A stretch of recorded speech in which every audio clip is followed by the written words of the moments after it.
Merħba lura l-appuntament ta' kull nar ta' ħamis li b'xi miraklu minn Alla tirnexxielna nżommu ismana nitolbuk. Mulej il-mistenn tal-lum huwa Eman Borċ. Eman huwa awċi kif ukoll attivist fil-komunità LGBTIQ qed insemmi l-provenjenza tiegħu għax kif se tintebħu fit-taħdita il-kuntest ġeografiku insomma influenza ħafna l-modija personali insomma l-ġrajja ta' Eman. Eman kien appuntat ukoll il-Queen's Young Leader minn Malta kien l-ewwel wieħed fil-fatt l-ospiċu tal-Reġina Elisabetta, ovvjament tal-Ingilterra, kellu furija diffiċli, ħafna sfidi familjali, kellu kol mixja lej s-saċerdozju pjuttost partikolari, insomma, storja interessanti immens, apparti li bħalma s-taraw fiħsijanik. Qabel ma nibdew, ħajr l-main sponsor ta' dan l-episodju li huwa Orange Man, jekk qed tfittxu li taqtaw dak il-vizzjun kalla ta' tip-jib, inħeġġiġkom titlu ġewwa orangeman.store għal għażliet vari, soluzzjonijiet vari għal dak li għandkom bżonn. Tinsewx intom uħriġin John Mallija biex tieħdu 20% skont fuq l-ewwel xija tagħkom fuq prodotti Orange Man. U bħal mistieden tagħna illum li kebżu ukoll għandhom preżenza b'saħħitha ġewwa Għawdex jekk għadkom ma niżiltux leb ma nafx x'qed tistennew f'ħajjitkom. Grazzi wkoll il tal-form fejn jsibu sodod saqqijiet kif ukoll imħadet tad-ditta kapaċi u rinomata dan l-opillo ditta lil Malti ilu jafdaħħa dan l-aħħar 57 sena l-eżami ta' żmien għaddietu bla xkil. Il-Valletta Glass li kif sħaqt il-ġimgħa l-oħra jekk tikdbu John Mallija intom uħirġin bix-xirja tagħkom fuq is-sit tagħhom tgawdu minn skont ta' 15%. Mhux se nwedkom li ġri stess jekk tgħidu John Mallija l-kaxxir ma kieku minnkom nippruva. Murella Living ġewwa Għawdex fejn se nieħu lill-familja tiegħi il-weekend li ġej għal naqa' mistrieħ smajt ħafna words bieħ fuq il-Murella, partikolarment l-irqim li bieħ saru l-kmamar kif ukoll hemm ħafna għajna dettal fil-kwalità tas-servizz, etc. Looking forward ħafna. Grazzi wkoll il-Dive Med li sibuhom ġewwa Zone or Point f'Marsa Skala li wkoll jorganizzaw attivitajiet ta' diving ġewwa Għawdex kif ukoll ovvjament mal-bqija tal-ibħra Maltin. Grazzi wkoll lil-Klik tal-li provdulna il-kameras biex niġbdu dan l-episodju, grazzi tal-appoġġ, dak huwa l-bidu mitmum ngħaddu issa l-episodju tal-podcast tiegħi flimkien ma' Eman Borċ.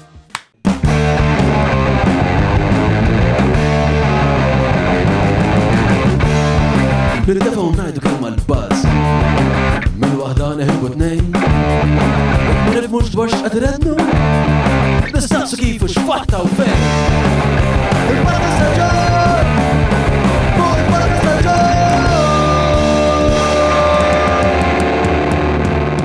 Mela, tlaqna? Xana hemm, all right? All right, John.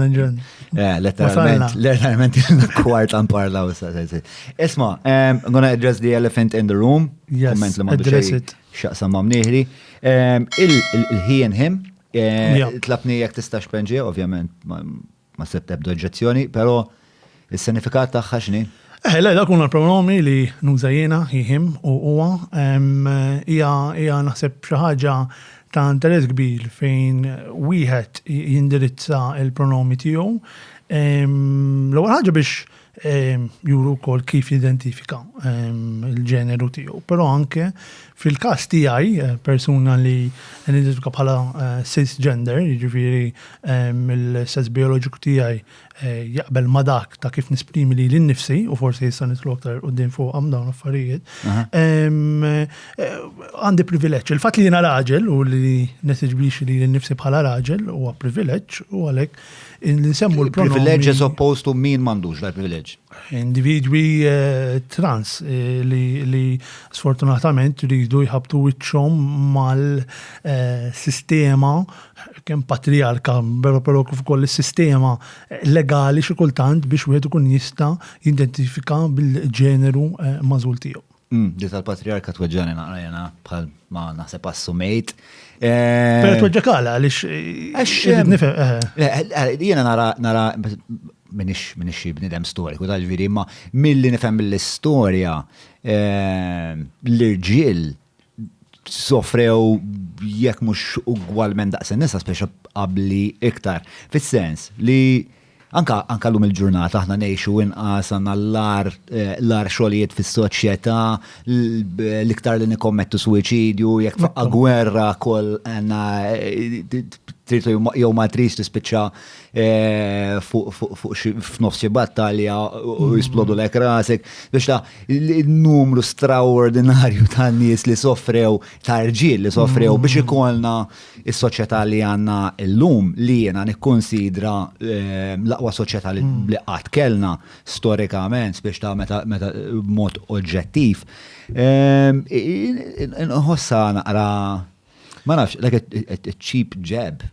Well, jina li għan fatturiħu l-imbat li għed ninsew li għandek ukoll ċertu klassi ekonomika u ċertu poter u l-aċċess għal dak il-poter. Mek naqblu, U dik li tfisser li, raġel abjad ġifiri jek tarani face value tibda tgħid he is the problem, which is far from the truth u fl-ebda moment mu attak lejn kull individwu li huwa raġel, anzi jena ngħid it's a whole other conversation li qed ngħid isma' li laqas għandha fejn tkun konverzazzjoni, però mbagħad għandek l-aċċess għall-poter li l-patriarka forsi għadha pitada qatt tinbidel u minflok tkun a set type of identities ta' individwu li automatikament qed naħsbu raġel abjad ta' ċertu poter, kapaċi tkun ukoll klassi soċjali ta' individwi li għandhom aċċess assolut għal dak il-poter. Naħseb daqt ikunu klassi ta' rġil Ċiniżi, ġifieri.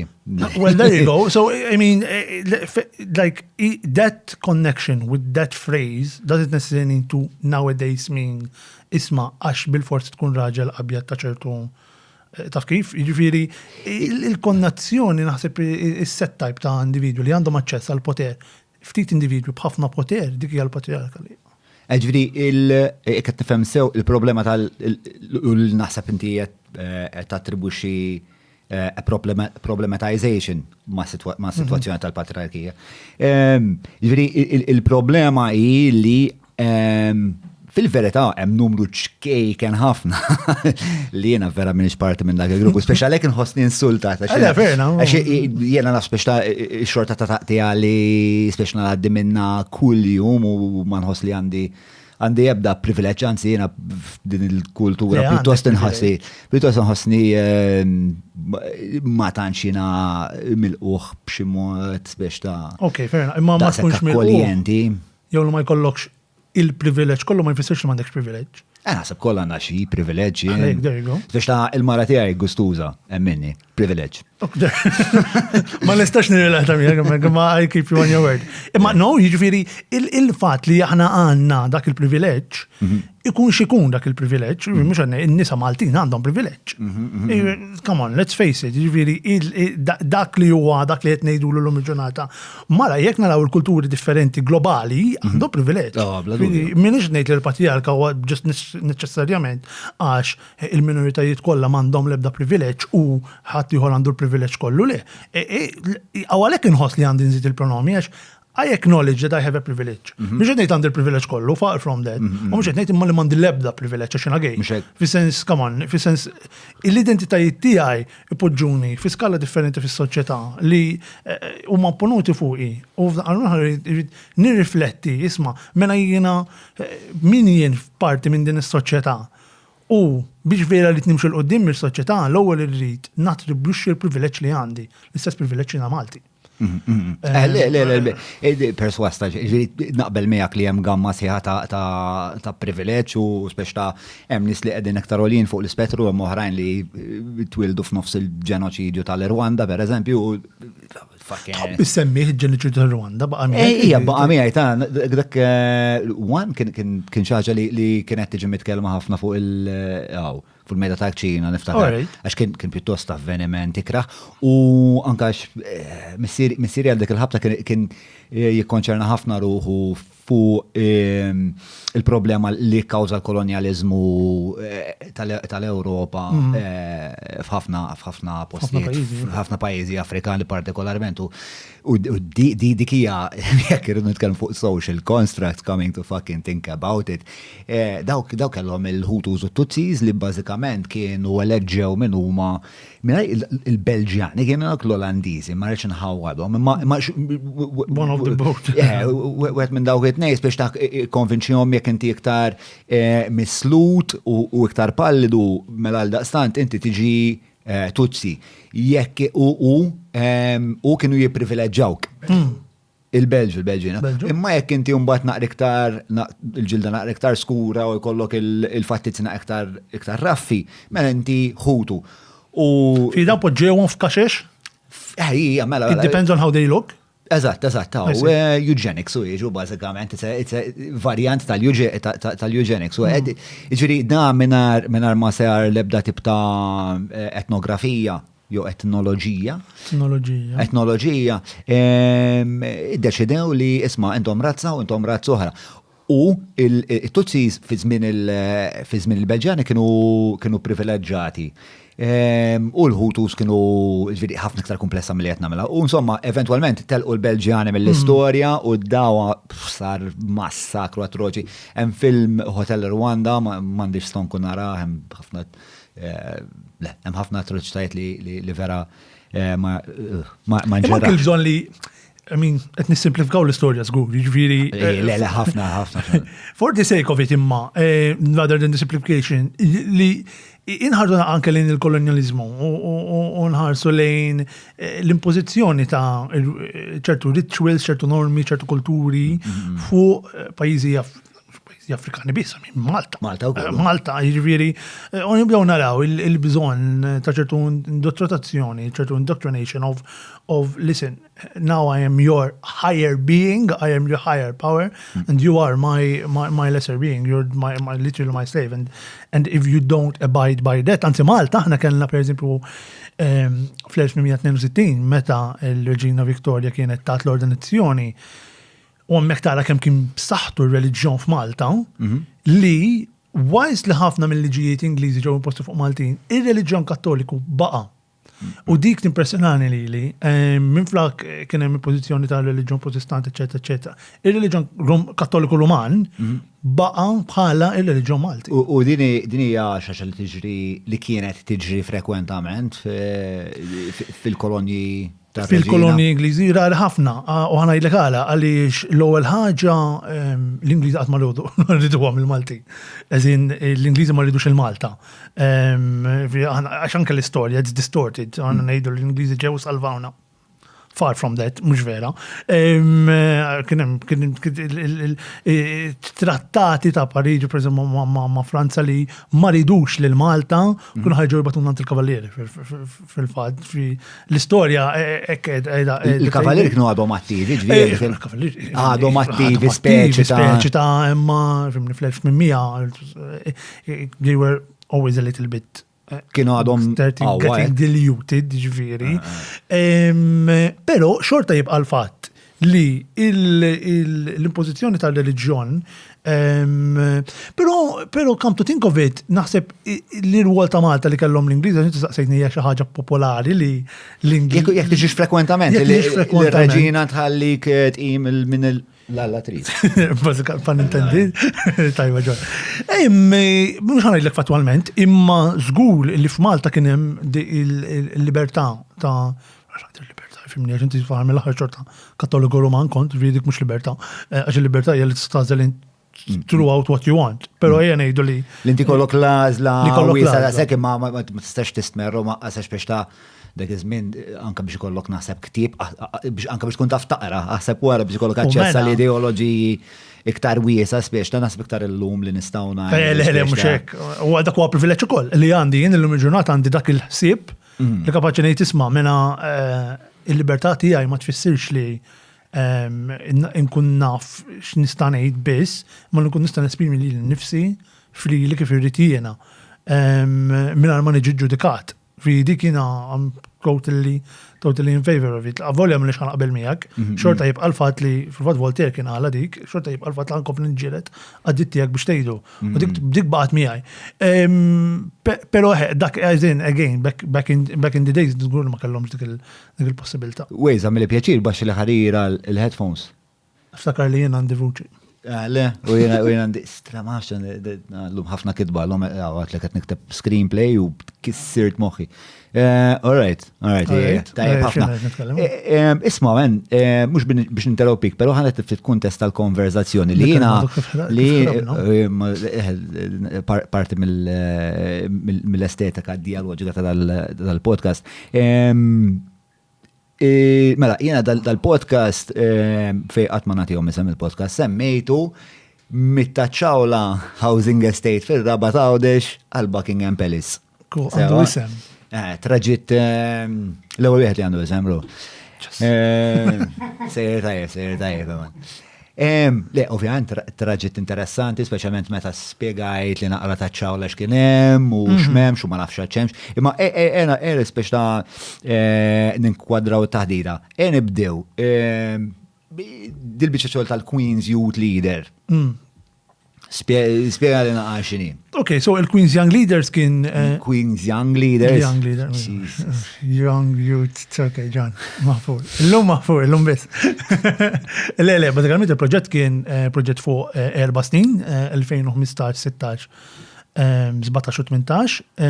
Bazzikament kull sena kienu jtintazdu 60 zazuwa minn madwar 53 pajis tal-Commonwealth. U l-ideja kienet li meta r-reġina fl-2014 iċċelebrat il-60 sena meta saret ir-reġina, din kella xewqa kbira li tażel 60 żagħżugħ kull sena għal 4 snin biex jagħmlu kors fl-Università ta' Cambridge fuq leadership biex għaliex meta saret ir-reġina, meta kellha 24-25 hekk, it-tutor tagħha kien lettur akademiku minn Cambridge.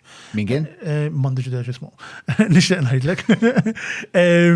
Imma anke fuq like u xtaqat li fis-sens ikun hemm dik il-konnazzjoni ma' Cambridge. U they picked 60 youth, ġifieri through an application process biex aħna jkollna jisu online learning ta' sena mill-Università ta' Cambridge. Imbagħad nagħmlu xi żmien hemmhekk ukoll. Ovvjament kellna 10 ijiem ġewwa Londra biex nintaqgħu BBC, Facebook, Coits Bank, li huwa l-bank finanzjarju tal-familja Reali, ma nafx ma bqajniex. U x'kien l-għan ta' daw il-laqgħat? L-għan huwa li dawn iż-żgħażagħ jissawru fabiltajiet ta' leaders biex ikomplu jmexxu il-legazzija, the legacy of Her Majesty the Queen. U ovvjament kellek dak il-proċess fejn se jkun hemm dan. Skużani, lejla mhux qed ngħidlu għandu pesisa żgħira, qed ngħidlu għalilu ħarira. Skużani. Xej ir-ritmu fil-pat ta' Fornia. Bdejt niżel tal-bon għalhekk. Waħda minn daw il-ġranet. Mela, l-għan huwa, oli ħarira. Mela, l-għan huwa li ħanirrikapitula. Oħra, l-għala mux da, mwet iġi xej meta nitkellem. Tajjeb, bomba, issa jtnajja twis imma, mela. All right, delikatezzek, oħra. We're good. All right, rock and roll. Mela, ħan rikapitula naqra biex nerġaw nsibu xi semblanza ta' serjetà. Mela, il-reġina eleġit li xtaqet tażel 60 żagħżugħ minn madwar id-dinja l-Ewropa, il-Commonwealth. Which is madwar kemm ilha l-Commonwealth? Bħalissa 54 għax daħlet il-Malazja, ma 53, ġifieri għandek 2.4 billion people. U daw kienu kollha ġnus li l-Ingilterra kienet ikkolonizzat, l-Renju Unit kien. Barra tnejn, Rwanda u l-Maldives. Ġast daħlu, ma nafx, imma l-bqija kollha kellhom connection mal. Sewa, u għażlet kien hemm proċess ma sibx li personalment għażlet. Li mhux kien hemm il-Queen's Diamond Jubilee Trust. Kien immexxi minn Sir John Major li kien Prim Ministru tal-Ingilterra fl-1990 xi ħaġa wara teċer u kien hemm numru ta' individwi oħra li proċess rigorus ħafna ta' kif grilling u interviews u affarijiet ix-xorta. I was a bit intimidated għaliex dan l-ewwel li dak application twila. Mbagħad iċemplu bil-miktub. bil-miktub hija written application. U jisaqsuk kull tip ta' mistoqsija. Ġifieri jisaqsuk x'għamilt, x'inti tagħmel pereżempju u x'inti tagħmel within the next 5 and 10 years. U dak iżmien laqqas kelli idea x'irid nagħmel like xahar ieħor naħseb wara within 10 years. Jisaqsuk fis-sens what your social background, what's your educational background, what barriers do you have, what privileges do you have, how are you linking your work with sustainable development goals, how are you linking your work with the Commonwealth Charter, kelli ġidea xinu Google. So dak it-tip li they go through this whole written process. Mbagħad jagħmlu lek telephone interview ta' xi 3 kwarti sija, mbagħad another Skype meeting, mbagħad tistaqsuk xi additional questions. U meta ċempellek nimmaġna ċempellek persuna waħda. Ma jkunx sitta. U l-Skype persuna waħda. L-istess persuna, so you'll have the same person. So you build rapport. U għalfej allura żewġ interviews jew spiex ta' la darba wasalt sal-Skype, spiex ta' diġà għalaw tipo jisu l-Euro ma wasalt quarter finals. Bażikament huma li jagħmlu di wara tal-limta. Jiġifieri at this point I was like telefonat oħra, you know. Pero wara tal-limt li il-proċess, it's very interesting, li ju per esempio jibda 6,000 application jisu kien hemm fis-sena tiegħi. U mbagħad jibdew they narrow it down through the written applications. U mbagħad jibdew iridu kwota ta' ċertu nies. Mela jridu 5 mill-Ewropa. 30 irġiel u 30 nisa, jew 25 hekk u 5 non-binary. But iridu 10 minn the LGBTI field, 5 from the environment. So the total list is 120, 150. Pero but they start narrowing it down to them fitting it with what they need to achieve. They tick the box. So you make it within the first 150, then through Skype, they start narrowing it down to da Malti, ma kellniex Malti within the LGBT field, jew xaħat mill-Europa to the LGBT field. Mena dan, he is a little bit, I'm totally against it, really, pero wara tal-limta din, mena dan, it's a good number for us, rather than someone else. A good number for us, who are they trying to please? Biex ta' the No, not the Queen, the Queen just Trust, jiviri jina, niftakar jiviri morna, and there's... trust għandu political agenda, pal-kollu l-agenda. Jiviri dan aħna morna, it's a marketing stunt. Meta morna, la xartijim li għamilna mek, kollu bil-kamera smana. U jina dejjem ngħid fi 2017 I didn't really enjoy my experience. Fili meta għajt ma' Reġina u tatni l-award, it wasn't a fun experience. Għaliex inti tmur, alright, għandek minuta mal-majesta taħħa, you're having that conversation.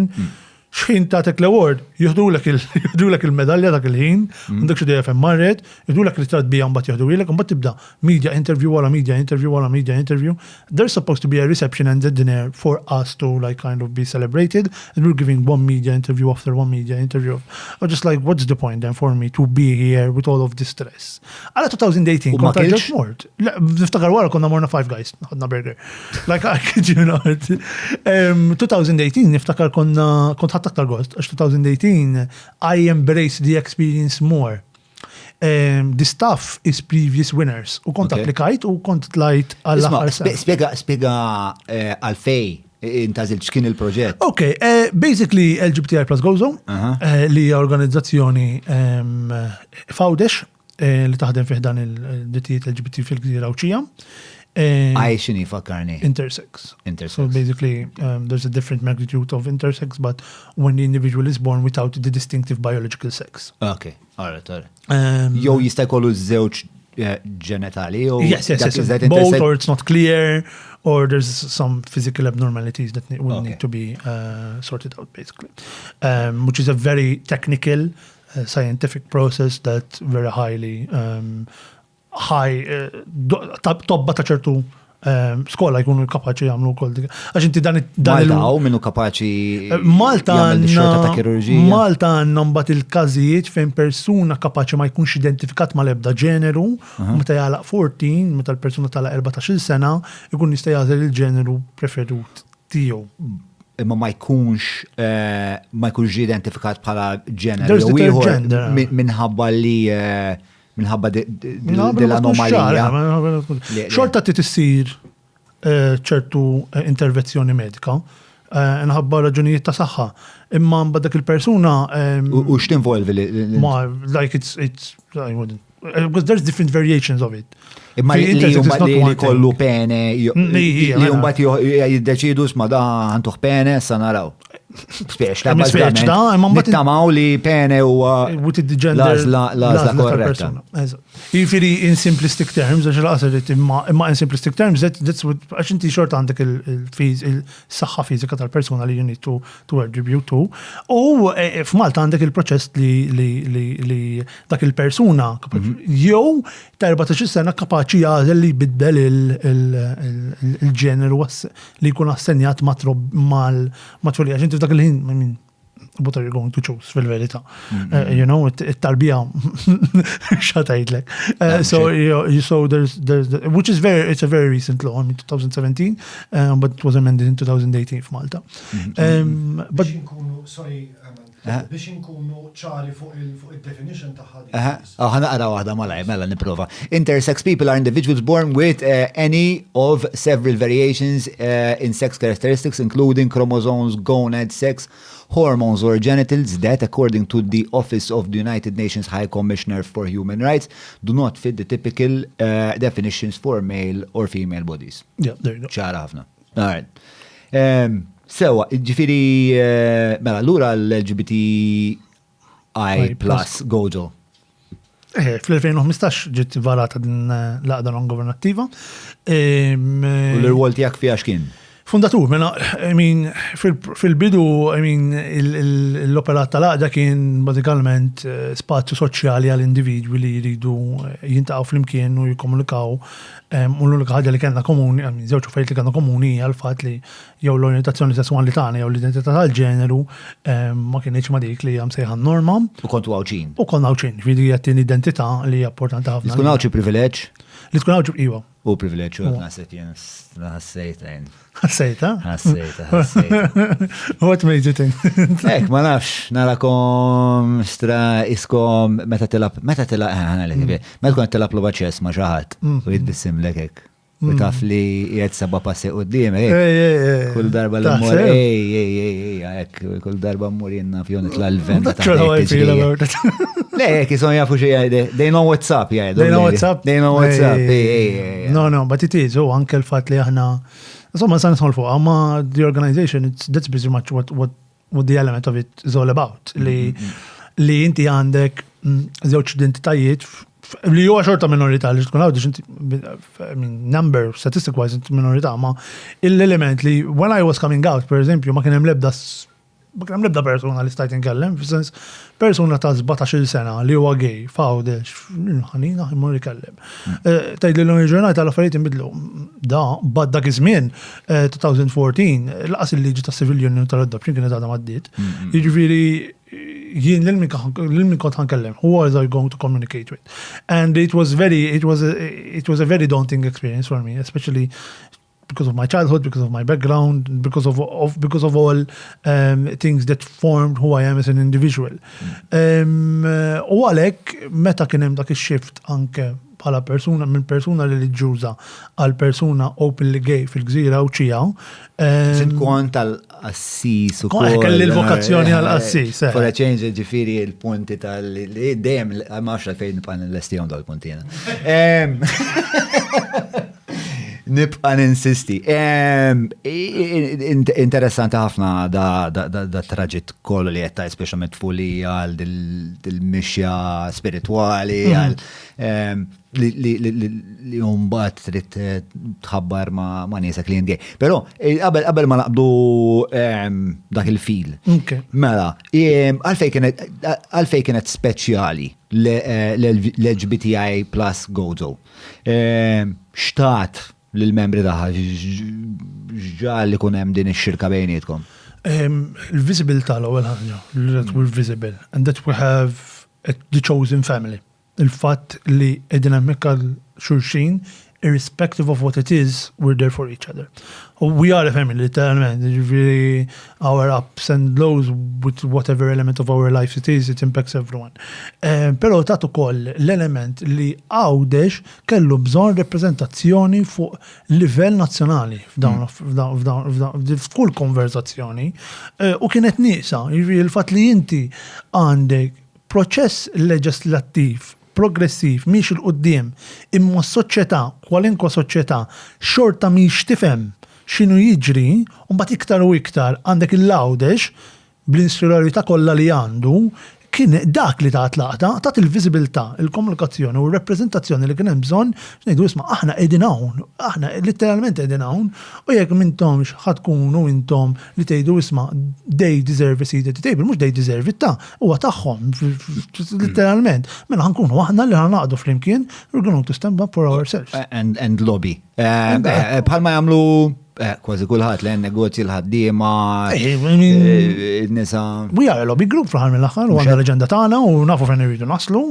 Jiena rasi jibsa ħafna, jiġifieri jiena tgħidli xi ma tistax tax nasal, rispettivament int minn int, jiġifieri ħan nirrispettak ħafna imma ħanasal.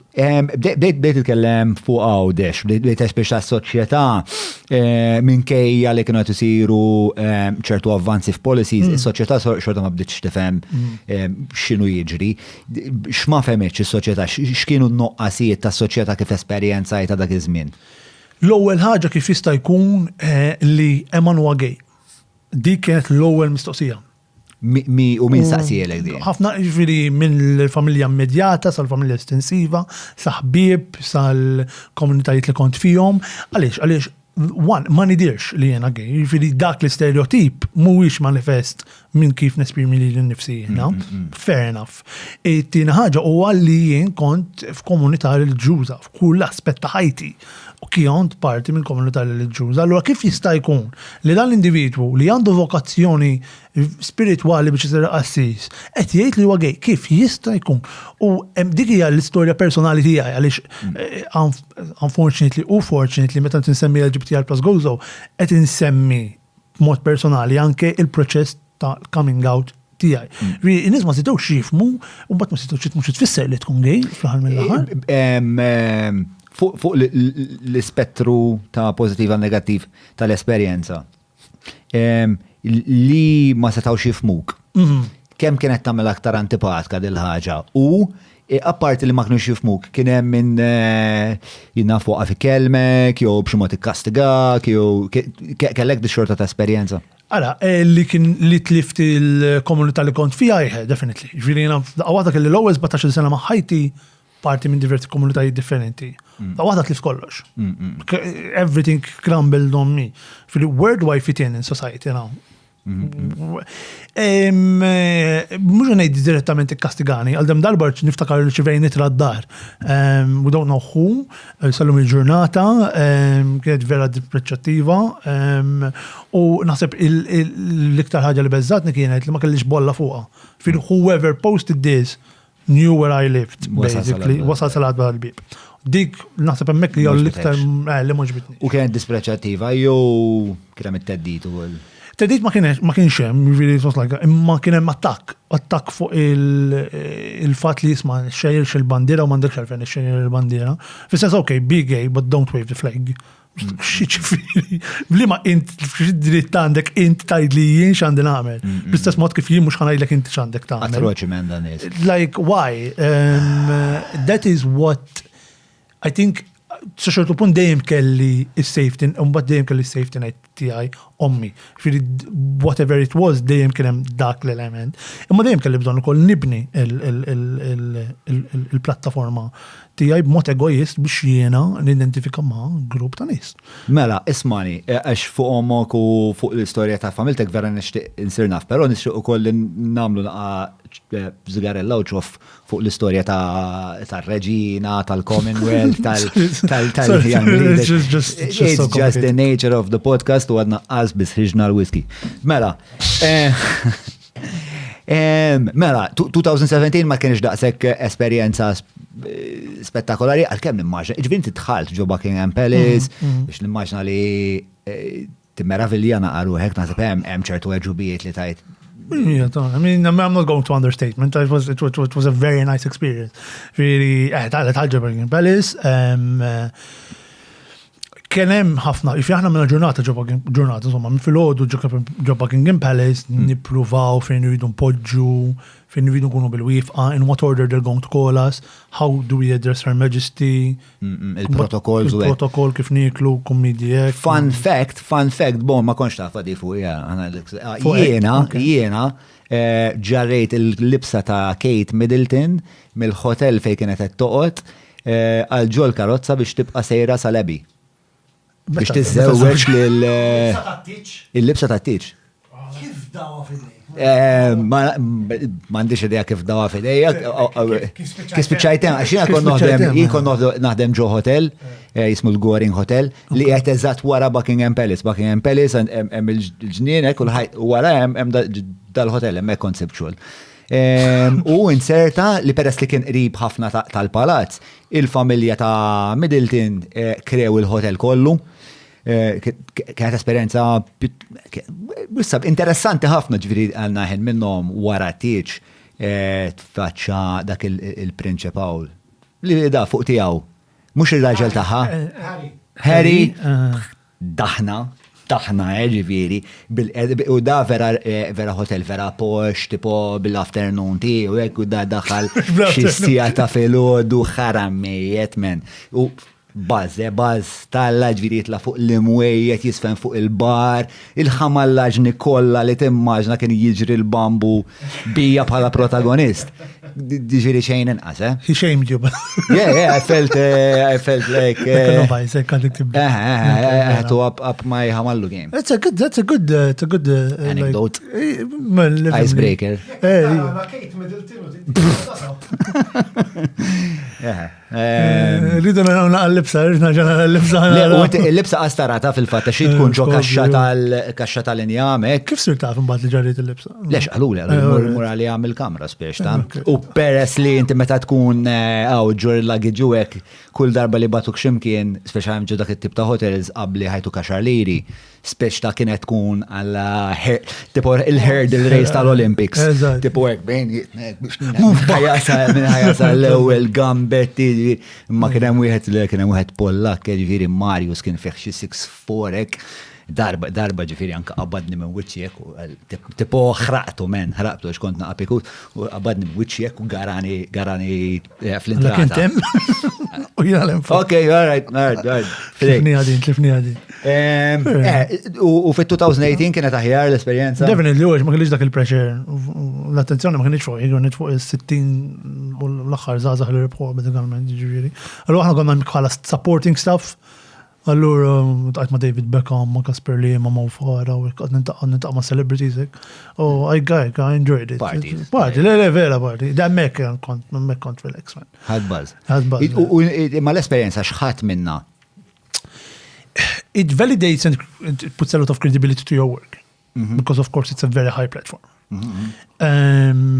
It teacher to spazju anke fejn inti tikber, and pero naħseb l-ikbar growth personali kienet li għaraft jimmini bħala individu. Mux neċessarjament bħala sessualità, ma anke bħala il-fatturi differenti tal-identità tiegħi.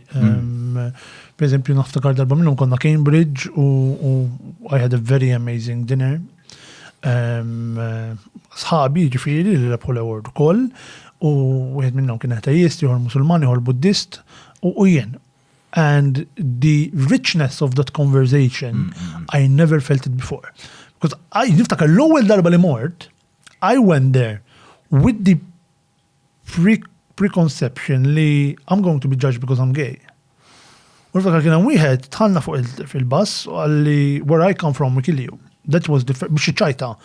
But ma fehmx li for me that's a very sensitive topic. L-numru ġurnata nkellmu on a weekly basis. Ma dak it-tip il-Bangladesh ma fehmx il dak li ħajd li it's going to be a very sensitive. It does have very sinister fucking it does. Really. Illum il-ġurnata li ta' xħabib nejt, okay, felt like breaking the ice. Kultant s-sibom, dan li sistra li pruvaw. They try to break your balls instead of breaking the ice and it's. Just like, u aktar tħadx Kunu fil-qoxlajn. Like, għatisa xħalqbat nejdram, like the whole process of me being here, because I'm gay and I'm like breaking barriers. Of the għahda jiġi dan, another fellow winner, oh yeah, this is where I come from, really. I'm just like, good start, man, like process. This is the impression you want to make. But you start learning from like, imma dik laħata, ġifiri, il-validazzjoni li kelli bżonna, like. Kellek żmien, When I came out, you meta. When you came out 17. Eżatt. L-award. Nil-reġistra ta' Bronco, jgħedi. When I came out, mux ġatli. Meta rbaħtu, meta parteċipajtu? 4 snin ilu, so 22. 22, okay, yeah, 22. So, 26 għandek? Ija. Tamel. Il-medalja? Il-medalja jtwilek u ma tiħduha u ma terġax tara? Ma terġax tara, ma titawilek. Once you go back home. Ma jtwilek once you go back home. Ejwa, lej, tawilek. Ma jina was like, le, għandi d-dar, ma just like, nara xtatni. Le, ħanadu, like, you don't get it. Ġumbad ovvijament kien hemm a lot of media, u biex ma jitilfux ta' fil-verita. Imma, it was like, we were in an incubator, they had a lot of, niftakar l-edizzjoni tagħna kienet l-unika waħda li xandet live for ITV. For il-one show. So there was a whole lot of media and a whole lot of press. Buckingham Palace kollu maluq bis-security. Tħallna bid-double-decker van. Mbagħad inżilna. In-nies jaħsbuna celebrities, ta' hero li mort. U security isom James Bond, ek? No, not I mean, you're not gonna get a suit with a tie. It's just very subtle. Mbagħad ikollok l-armament, il-nies taħħa ta' Buckingham Palace stess, ikunu libsin il-beefeaters at najdu. Ma nafx xejn. Ma, wejzer, Għat spiċajt t-firma u jek ġviri.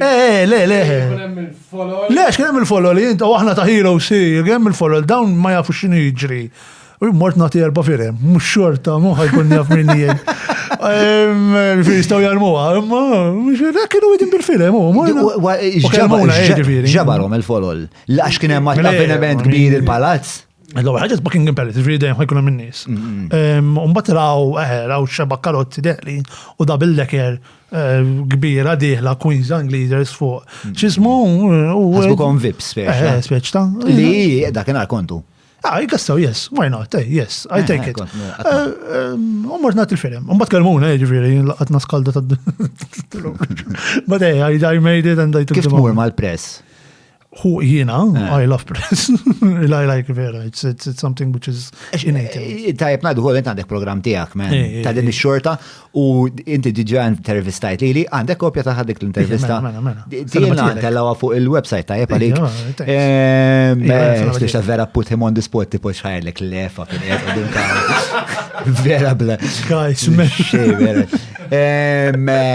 Pero, nishtiqna l-ek u kol, speċa dik l-intervista li għamilna jen intu Matthew, kienet waħed mill-momenti li kompli konsolida l-aptit tiegħi li nagħmel il-podcast. Isma' il-monarkija x'derlek minnek speċa il-fanfare, il-pageantry, il-protokolli. I love protocol, but over like in general, like be it EU protocol, be it diplomacy, let's call it diplomacy. I enjoy diplomacy. But I'm not an expert in it, but I enjoy understanding the logistics in everything. But like when I'm here, I'm looking at the logistics of this. Like logistics for me is just like the brain wire of who I am as a person. But the pageantry fanfare of all of it, it's time to move on a little bit as well. I still believe there is a room for the royal family because we cannot forget the history. And I think the royal family needs to be accountable for its own history and for the damage that the monarchy left in literally globally, but they have a road to repair and they have a road to move an extra step. So I'm just like, no, let's not remove it because it has a very important role in not forgetting what our history is all about. So ġirint wieħed minn daw l-istatwi tal-Reġina. No, il-William, le, mux Victoria. Dak huma parti mill-istorja. Dak parti mill-istorja. Dak Di li f'daqqa waħda Naħuhom, le, ma Eżatt, nħarsu passat. Pero Albert Bell qed jikdem il-mejda u fej qatt m'għamel kotrumbajsa fl-arja qed jagħmelha bil-kontra.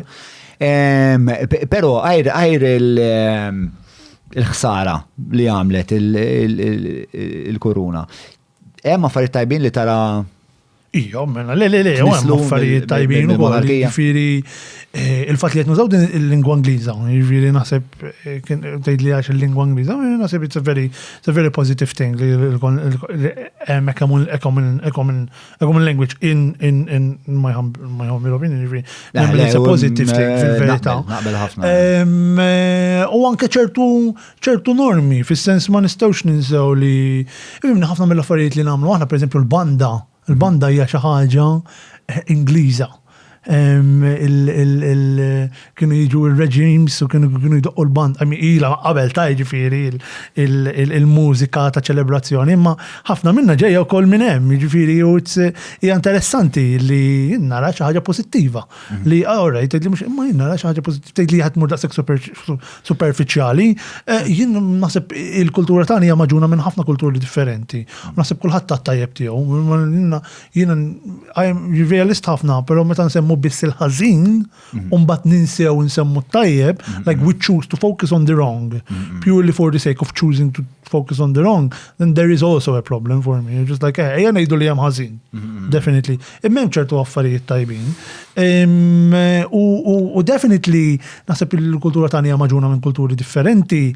L-Ingliżi għandhom parti importanti, ġifieri minn dana. Fl-ewwel gwerra dinjija Malta gawditna mhux ħażin, ġifieri. U l-proċess, jiena naħseb il-proċess tal-indipendenza Maltija u għalkemm l-Ingliżi kienu hesitant ħafna, grazzi għall-Ingliżi wasalna fejn wasalna ċertu punt. Però dejjem ngħid li kieku ma kienx il-Malti li stood up for himself, kieku xorta ma wasalniex hawnhekk. Jiġifieri għax kien proċess ta' 160 sena. So domna, jiġifieri l-ewwel Parlament ċiviku, l-ewwel Konsil ċiviku kien fl-1812 u xorta domna biex wasalna għal reprezentazzjoni sħiħa sal-1800. X'kien il-funzjoni tiegħu dan? Very minimal fil-verità. Jiġifieri ma kellux jed. Rajt kitib interessanti l-istorja tal-Parlament ta' Malta, kitba interessanti ħafna, u jgħidlek pereżempju li kellek erba' jismu l-istorja tal-Parlament. History of Maltese Parliament, li Carmel Ketkuti kitbu.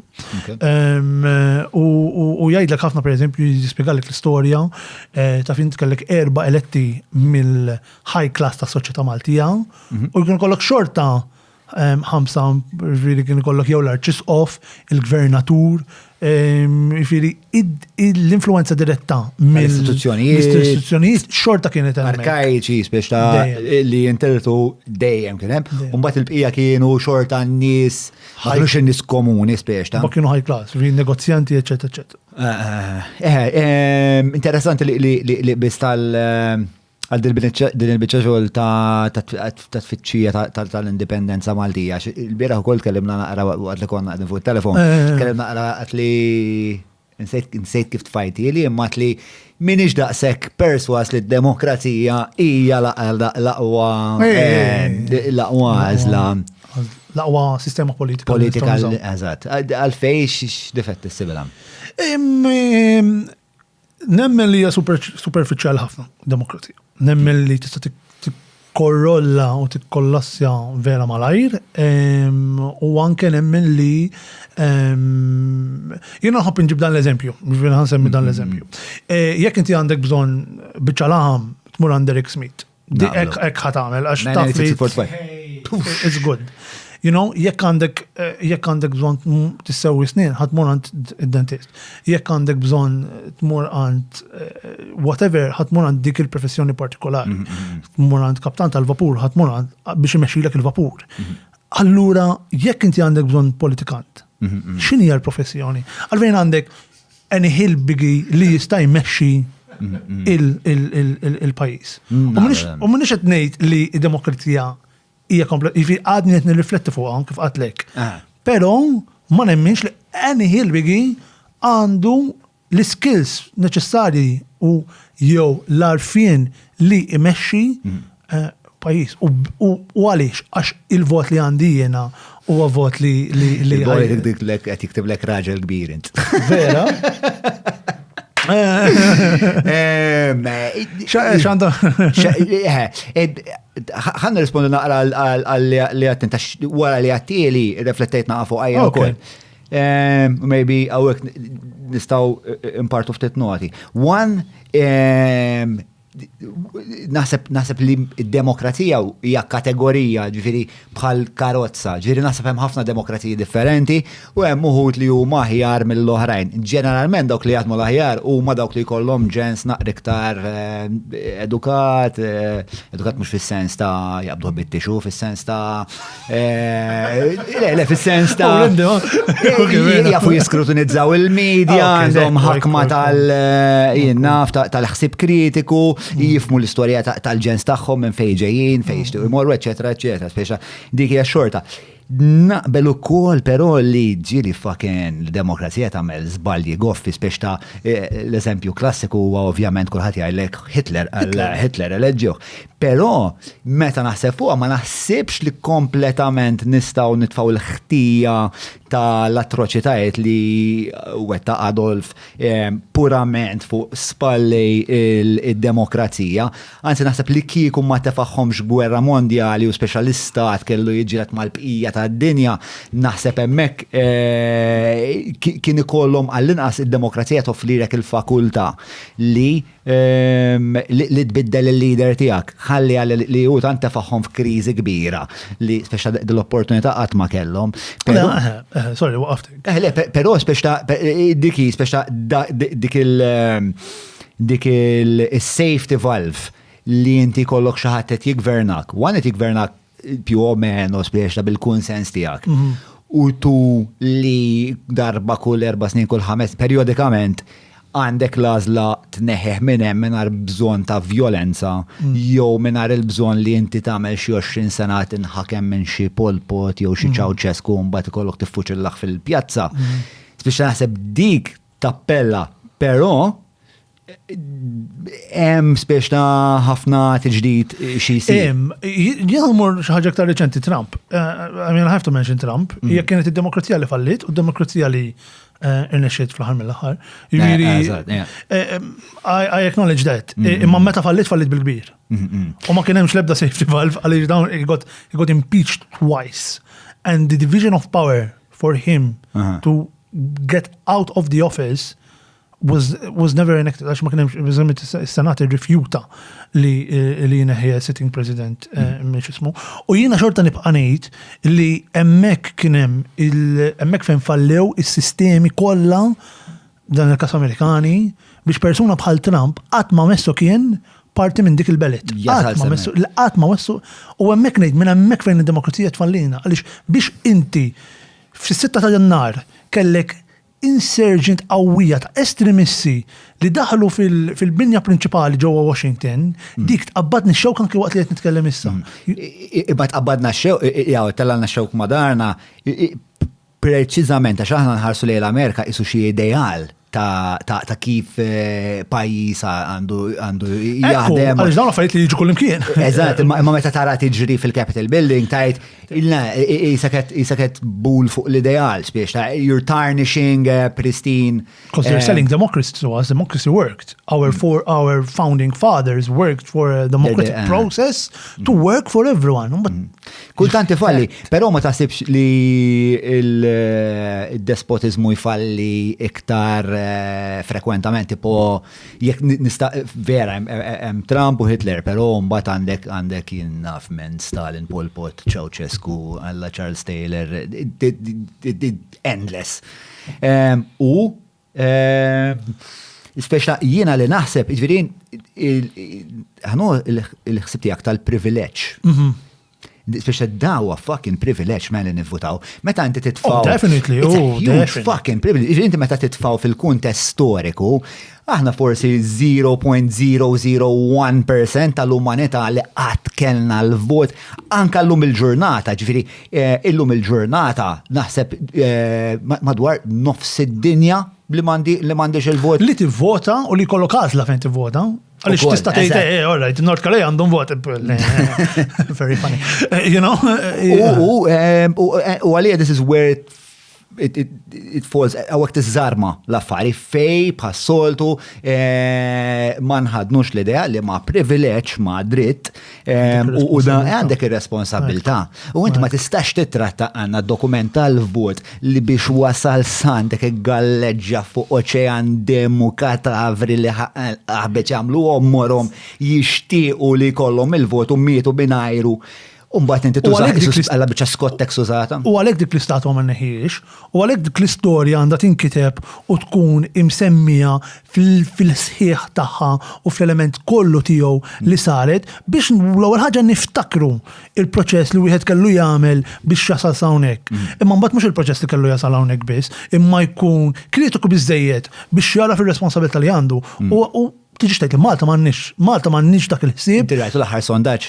80% għat ma konsidraw jivvotaw ibidlu il-partit. Ġviri eżat li għattajt, skużani waqaftek. Le, imma that's pretty much it. U kellna bżonn il-figuri biex nindunaw. Jien kelli bżonn konferenza nazzjonali biex tgħid li jisma'. Ibda ara għaliex tajna l-iżżata il-vot 16.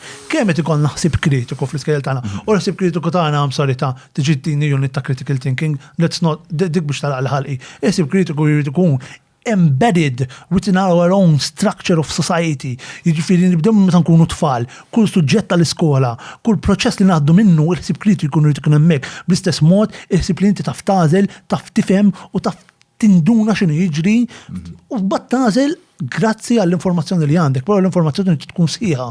Jiena waħda mill-iktar affarijiet li tinfurjani u tifrustrani hija li jiena qatt ma kelli l-possibilità nitgħallem dwar spiritwalitajiet, nitgħallem dwar twemmin differenti. U kont qed niġi magħruf l-informazzjoni li dak li qed itini il-poplu, s-soċjetà, whatever, huwa isħieħ u l-verità kollha. Le, sorry, anke jekk ħadd ieħor ma jaqbilx miegħek, tini dik l-informazzjoni, għallimni, ħallini naħseb, ħallini nirrifletti. Mhux imbagħad tgħid li għandek il-vot ta' 16 sena, mur ivvota, x'ħan ivvota?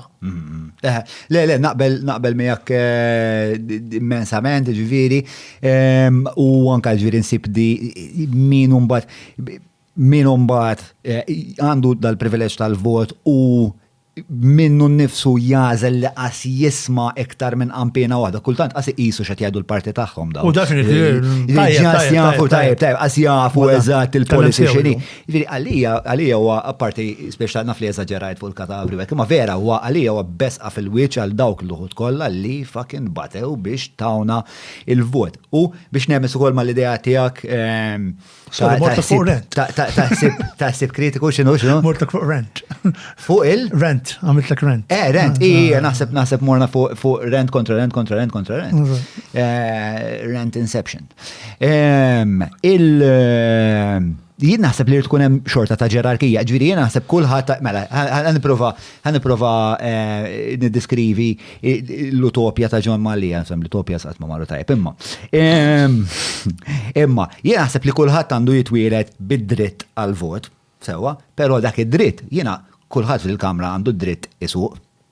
Kulħadd fil-kamra għandu dritt jinnaf għal proprjetà personali tiegħu, kulħadd għandu dan id-dritt, però biex inti suq trid liċenzja.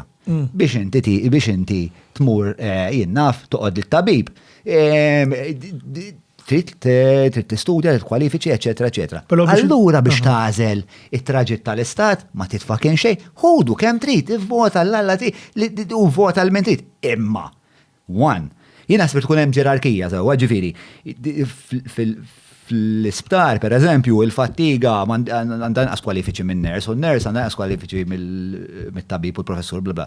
Issa, fil-sistema elettorali li tkollok min qiegħed jivvota ikollu livell ta' stħarriġ bażiku. Sewwa, sib kritiku, storja, eċetera.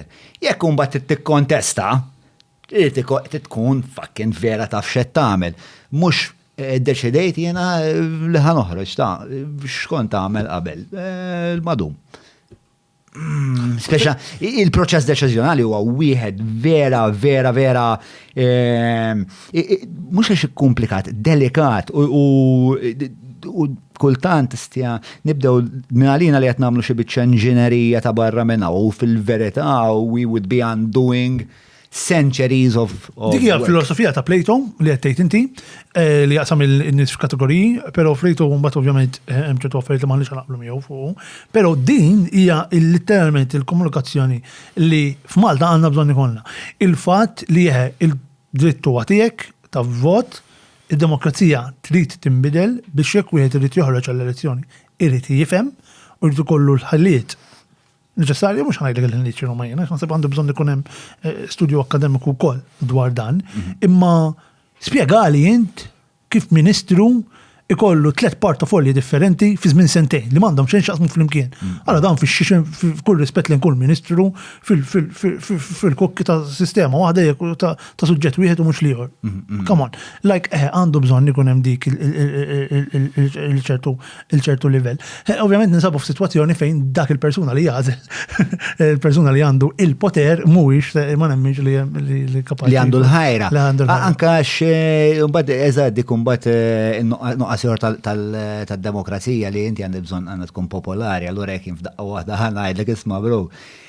Votali, ma qabla ma tivvotali, għandek dat test u hekk trid tistudja 6 xhur, u jekk ma tgħaddix imbagħad terġa' tagħmlu reset, imbagħad ħemda ċerġak 50 euros ta' kull darba li tfallih. Nimmaġinati ġri nimmaġinati kien hemm 50 euro valuta fin-nofs. U 20 euro minnhom imorru għall-NGOs, imma mbagħad iridu nimlew karta. U 30 l-oħrajn imorru mill-Panama. Min u ejja tagħha bonus tidejn bil-Panama madonna. Panama, ġek l-eżami tik jew ir-Poli jew balarinġiet. Eżatt, u dik tax fakritni jew fil-fatt, Meri tafx qalet biex għamlet dik l-analogija tad-dentist u l-ħelu. Fakin aħna letteralment il-ħelu, mux analogija, li aħna vera nibatulek il-kejk id-dar. Legit, il-roly-poly. Legit il-roly-poly. Winston Churchill, democracy is the worst form of government except for all the others. Winston Churchill imma taġobni iktar ukoll. Għandu waħda. The worst argument you can make for democracy is 5 minutes, as a 5-minute chat with the average voter. Fucking xidja, legend kbir. Mela, ħana bat issa ħana mel-pont. Il-bridge ben Malta għawdex? Dak ħana naslu għalih ukoll, dak ħana naslu għalih ukoll. Pero il-gender quota ukoll inti għandek xi xorta ta' ġinti fuq kollox għandek xorta. Flok joġbok. Yes, let's say yes. Let's admit it, yes, okay. Admit, okay. Not just being courteous. No.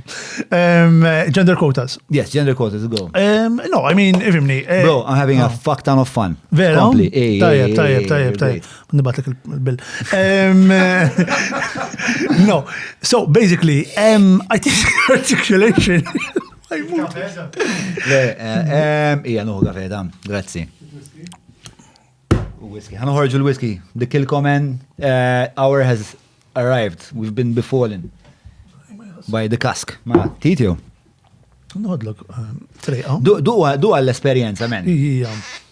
Għal-fejt tafas fuq l-screen, bon.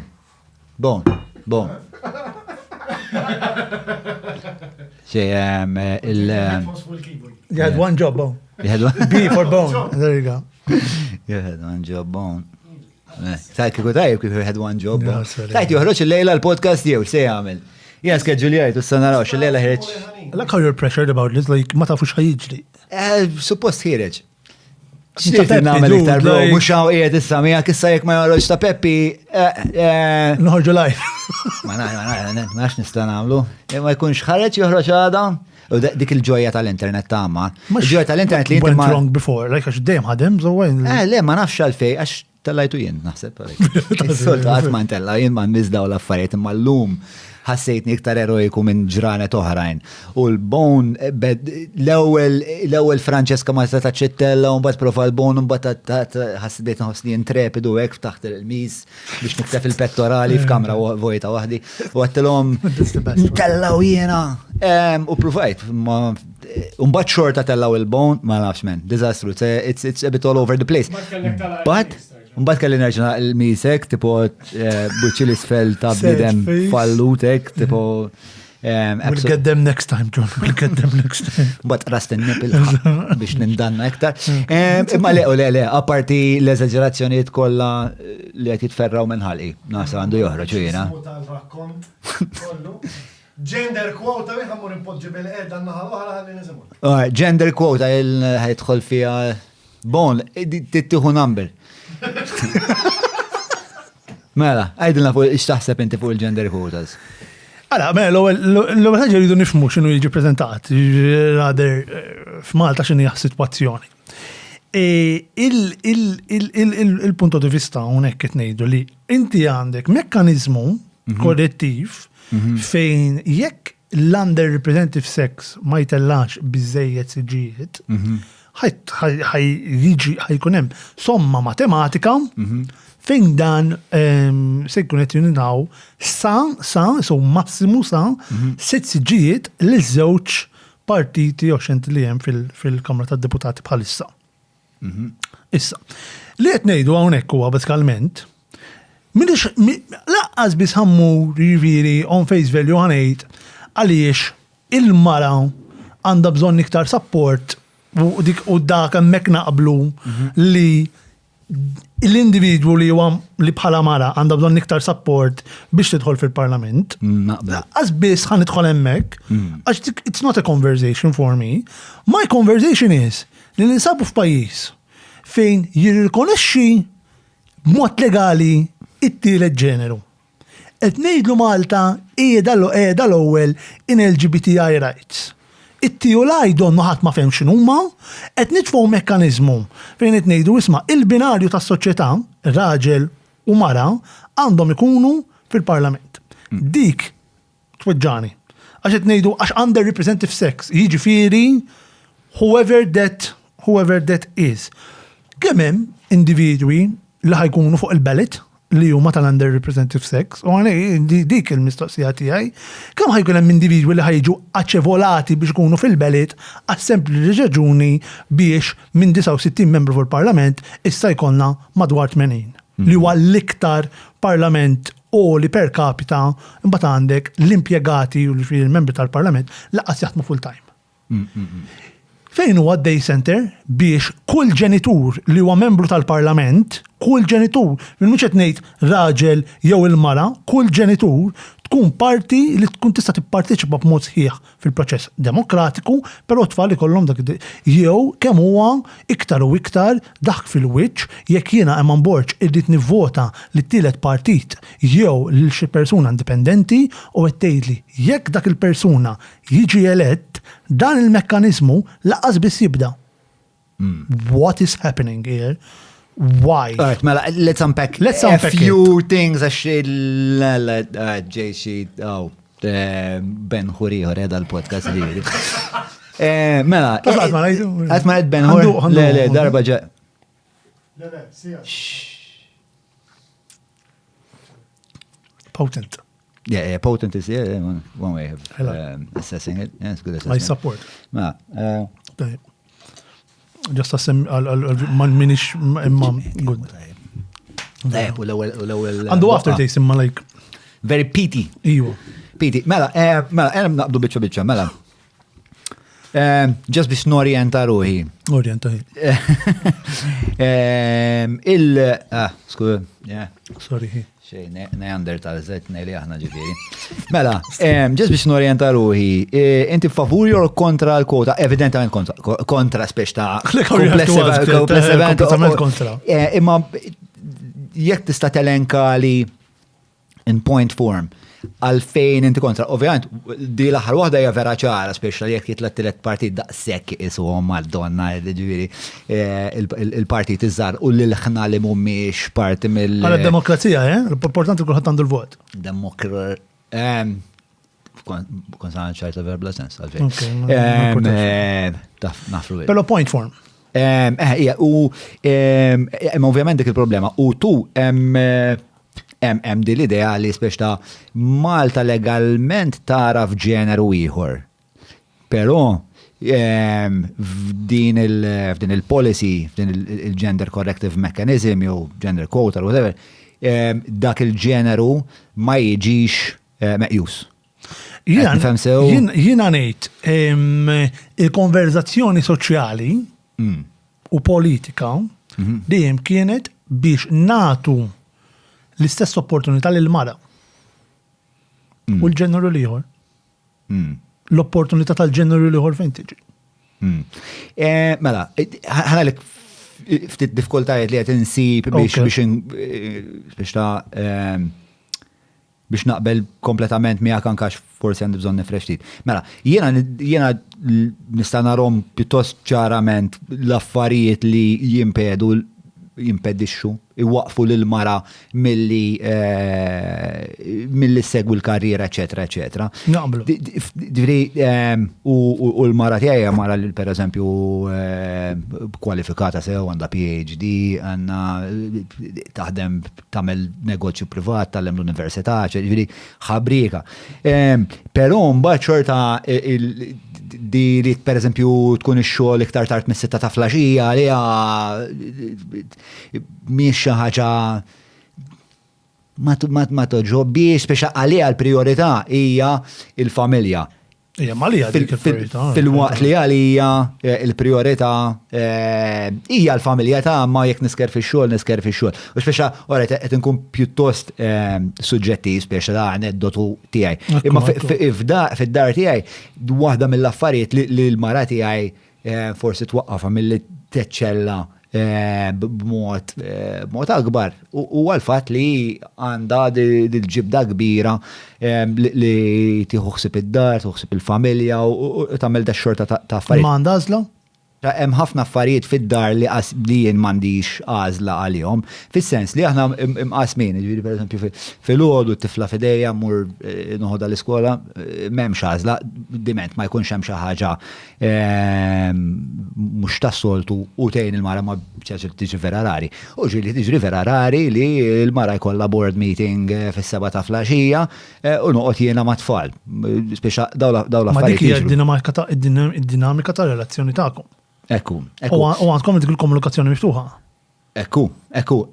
U naħseb li mbagħad nifhem ta' li hemm affarijiet oħra ġifieri li xorta ħafna rġiel u sa ċertu punt nisħaq li forsi jista' jkun nuqqas tiegħi li ma nafx. Imma it-trobbija ta' tfal ċertu elementi tagħhom isa il-mara iktar kapaċi għalihom, iktar għandha paċenzja għalihom. Ara jiena m'għandix tfal, ġifieri I cannot put myself in that box. Però jiena li ngħid biss huwa li wieħed irid jirrifletti fuq din l-istess ħsib li għandek jien. Ġifieri il-fatt li inti qed tirrifletti fuqha qed tara li hemm il-gender quota, ma il-fatt li inti qed tirrifletti fuq ir-relazzjoni li inti għandek fid-dar mal-partner tiegħek, whoever that is, u ma' tfal, that is very healthy. Issa, irridu kien hemm il-komunikazzjoni dejjem miftuħa, so I'm not at far not a relationship ġismu, però li nara fin huwa ovvjament in-nuqqas li jien fit-tfulijiet tiegħek se nidħlu fuqha. Però that open communication and the fact that the two individuals or single part, let the two individuals in that unit have the choice and the open communication mhux li tgħid alright, ma inti mara ma inti bil-forsi tkun is-sajjar.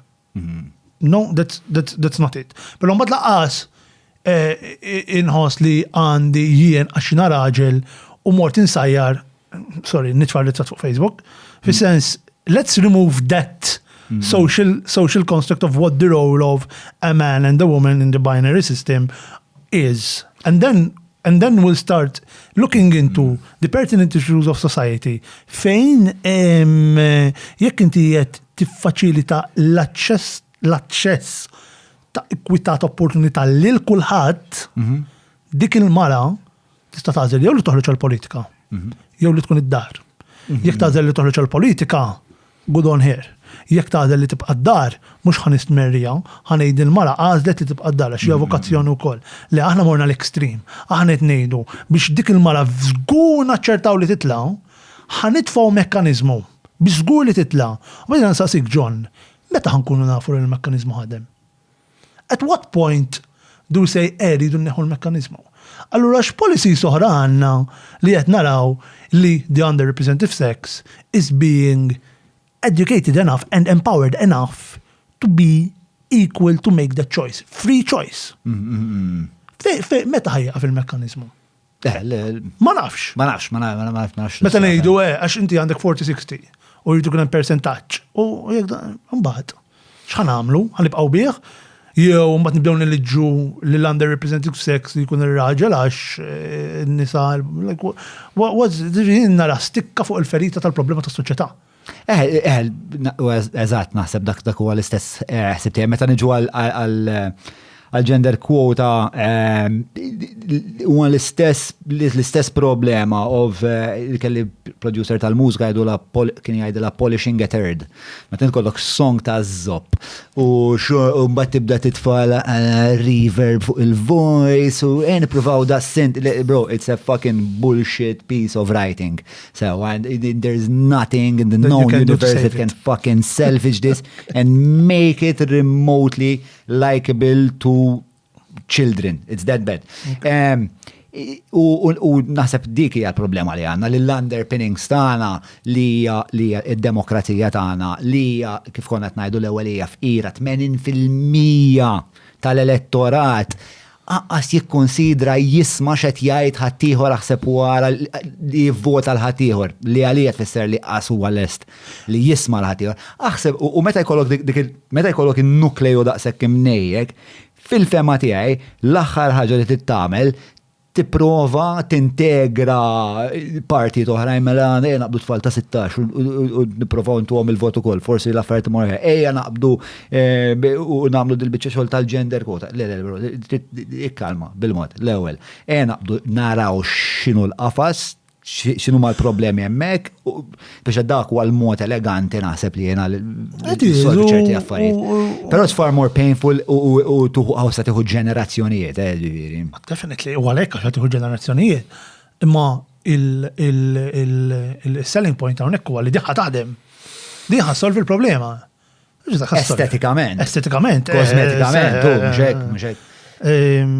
Dak li qed jiġi preżentat dan għala biex il-figura fuq il-karta tkun għan 40% li huma nisa jew whatever. It looks nice. It looks nice on a paper. Like, background ta' policy għandi, it looks nice. Imma fil-politika soċjali tittifhem minn fejn ġejja dik il-politika u tittara x'politika għażilt ma ddaħħalx fis-sistema wkoll. U tibda tara ma fl-aħħar mill-aħħar nek verament irridu lin-nisa intawhom f'dak l-empowerment. Minnejja fl-iskejjel tagħna nagħlmu l-istorja ta' kif il-mara ġabet il-vot.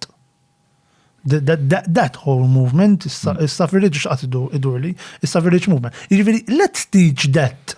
Let's teach the black history, let's teach... Jien imur waħda l-ura, nitalmu kif iċ-ċittadin komuni rnexxielu jġib il-vot. Fair enough. Għal-millenji sħaħ konna esklużi minn dil-konverzazzjoni. Ekku, millenji, naħna l-vot the common vote, għasmin 150 sanilu. Imma in this conversation of gender quota, xaħna għamet il-termet poġġu stikka fuq il-ferita, xnejdu għara l-ħakna xaħġa, u ma tibda tara il-periferija tas-soċjetà u l-misoġonija u l-kummenti sessisti u tmur fuq Facebook tibda tibza taqra l-kommenti għax tgħid minn naf x'inhu ġej. U tibda tara dawn l-affarijiet u ġejjin minn kull naħa jiġifieri rispettivament u minnu u kull individwu li għandu l-aċċess għat-teknoloġija llum il-ġurnata huwa literalment ġurnalist u tibda tmur u tara u tifhem u tgħid imma din verament qiegħda tbiddel ħsibijiet u qiegħda tbiddel il-proċess tas-soċjetà biex timxi l-qudiem. Inti stess għandna ġenerazzjonijiet biex naslu hawnhekk. Fejn qiegħda tiġi diskussa din il-politika biex nibdew immexxu jitfit il-ħsieb tal-persuna hawnhekk nerġa' niġi ħsieb kritiku. Però jiena mmur ħafna anke għal kustrat soċjali tal-ġeneru li ħassejna l-bżonn li l-persuna għaliex hija mara għandha bżonn indak fil-wiċċ jekk jiġi xi ħadd jgħidli int gay u ħantik kwota biex tkun tista' tirrepreżenta lil gays kollha. Ma fimniex x'inhu politiku. Politiku qiegħed hemmhekk biex jirrepreżenta lil kulħadd. Da u għalhekk il-politiku għandu jkollu ċertu abiltajiet biex jifhem. Mela aħna qed ngħidu, ir-raġel ista' jirrepreżenta lill-raġel u dawk l-40% li telgħu bil-kwota jirrepreżentaw lin-nisa għax huma nisa. Hija stupidaġni straordinarja. Jien hekk fimta. Ġifieri u bona ġekitiblek raġel fucking kbir. Il-problema li jiena biex inkun kapaċi nuħu deċiżjoni għal ġi ta' kulħadd irid ikolli l-istess set ta' ġenitelja. Vera ma nġeraħiex biex ta' inti tkollok il-fakultà li tixtar. U kif qed tajt int, l-ewwel li ħatibda dil-ħaġa ġifieri għax l-ewwel bdejt tajt fejn niddiskutu l-policy. Imma mbagħad inżil grat ieħor għal ħsieb kritiku. U jien naħseb hemmhekk irridu mmorru li t-tfal u dija ta' naħseb id-tielet darba li qed ngħidha ma forsi fl-aħħar xahar jagħti każ this voice in the wilderness. It's not what to think, it's how to think. U that is the number one thing li tista tgħallem it-tfal illum il-ġurnata. Għax bħal ma nafu l-informazzjoni it's at a flick of the wrist. Tidħol fil-Google, issaqsi u għandek dak kollu li għandek bżonn. Però kif tarbila, kif tiskrutinizza, minn fejġiet, xettajlek fuq l-affarijiet kollha l-oħra li temmen dwarek u dwar id-dinja, kif tista' timplementa dil-biċċa informazzjoni. X'inhu mal-pros, x'inhu mal-cons. Biex dan huwa t-tip ta' edukazzjoni li it-tfal tagħna urġentament għandhom bżonn x'in demmen li ġifieri din ir-Repubblika qiegħda fix-xifer. Just moment żgħir kemm infakkar lill-udjenza li din il-poddata flimkien mal-ħabib Eċċels tiegħi Eman ġiet miġuba lilkom minn Orange Man li bħalissa għaddej dik x'in l-stick għaddej bl-stick il-wejża x'il-wejża qed jipprova jaqta sigaretti orangeman.store għal kull xorta ta' soluzzjonijiet biex taqtaw dan il-vizzjun kallat u tinsewx promo code intom uħirġin li huwa John Mallija biex tieħdu mem spaces u kollox caps biex tieħdu 20% skont fuq l-ewwel xirja tagħkom fuq il-prodotti ta' Orange Man.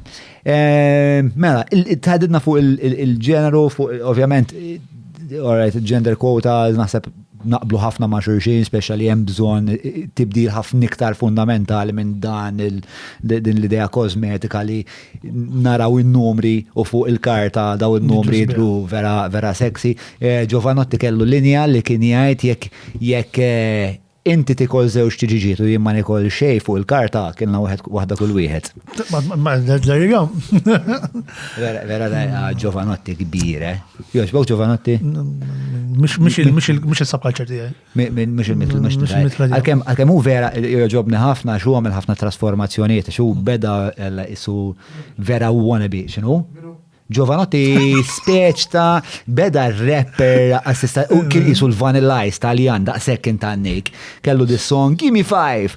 All right, gimme 5. Eżatt, daħna l-video anka kif kien jilbes, kien bil-beretta blura kollox eżaġerat l-ewwel video tiegħu ara kemm ma kellhomx istija hekk konoxxenza fina tal-kultura. L-ewwel video tiegħu fucking Disneyland men nagħmlu. Disneyland u qed jagħmilha ta' kważi gangster Amerikan kien vera tannik. Imma mbagħad jekk tisma' pereżempju għandu album men Bon Sangue xi 15 sena wara tal-ġieri imma evolva u mbagħad għandu kanzunetti li qasba such rapper biss. Sar rapper, kantautore u l-poezija vera tiebet u għandu konċert vera ħelu daw li għamlu fuq id-desk, small desk concert, tiny desk concert. So hemm this series tiny desk concert, imma jekk ikollok kolkom ċans, whatever. Bon Sangue album li meta skoprejt, kien minn dawk l-albums li skoprejt reċentament. I'll challenge myself in that listen. X'inhu s-sottokultura tiegħek allura? Interesting. Ma tantx jien mitra ta' kollox u mitra ta' xejn. Interessa ruħu f'kollox. Ġifieri din qed interessani u ħammur nagħmel ir-riċerka tiegħi fuqha. Però mbagħad I'm not going to specifically stay with it, ġifieri I will move on. I have my preferences in music, però fl-aħħar mill-aħħar nħobb indoq ftit minn kollox biex nitgħallem il-perspettivi kollha differenti. Ġifieri inti qed tgħid li din l-istorja vera appassjona ħafna li qed tittin interess biex immur u nitgħallem kif anke nista' jkolli konverzazzjoni miegħek fuqha. Tal-ġen. Imma il-mużika li togħġbok xi, insomma dik ħanaslu għaliha tartalet għalix. So ovvjament il-ġeneru inti għalik għaz boom, tara, ġibni nervus. Il-fallus. Il-ġeneru għalik ma jeżistix, it's a social construct. Imma billi it's a social construct, does that necessarily infer it doesn't exist? I mean, it's just an outcome of, I understand that it's an outcome of social, yeah.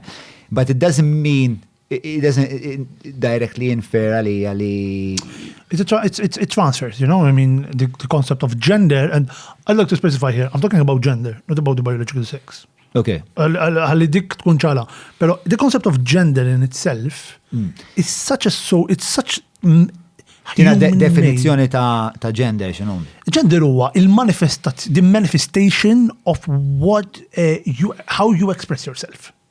And is that tied to sex? Is that tied to the people you like to have sex with, the way that you perceive yourself, if it's male or female, the way you present yourself, whether you want to have... ħafna affarijiet.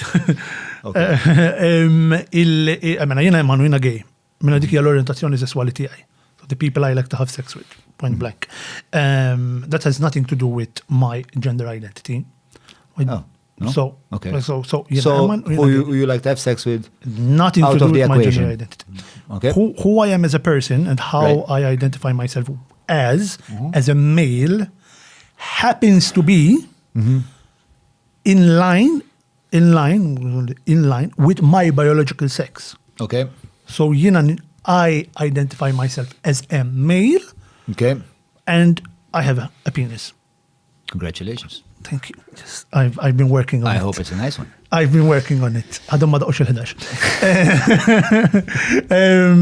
But you know what I mean? So and what I'm trying to say here is that it just happens to I'm privileged enough that how I identify myself is also in line with my biological sex. Good. No. Okay. My gender expression, so how I express myself, is completely different than how you express yourself. What you like to do, what I like to do, what my friends like to do. That doesn't make them any less men than I am. And we both have a penis, we both identify as a man.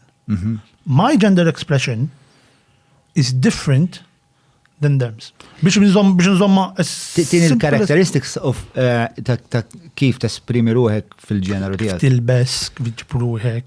Ġifieri x'tibta affarijiet tħobb tagħmel u mhux neċessarjament għandhom ikunu kollha aligned, ġifieri mhux neċessarjament għaliex jiena raġel u nilbes ta' raġel ma jfissirx ma ħobbx imur nixtri għax hija xi ħaġa li tagħmlu n-nisa.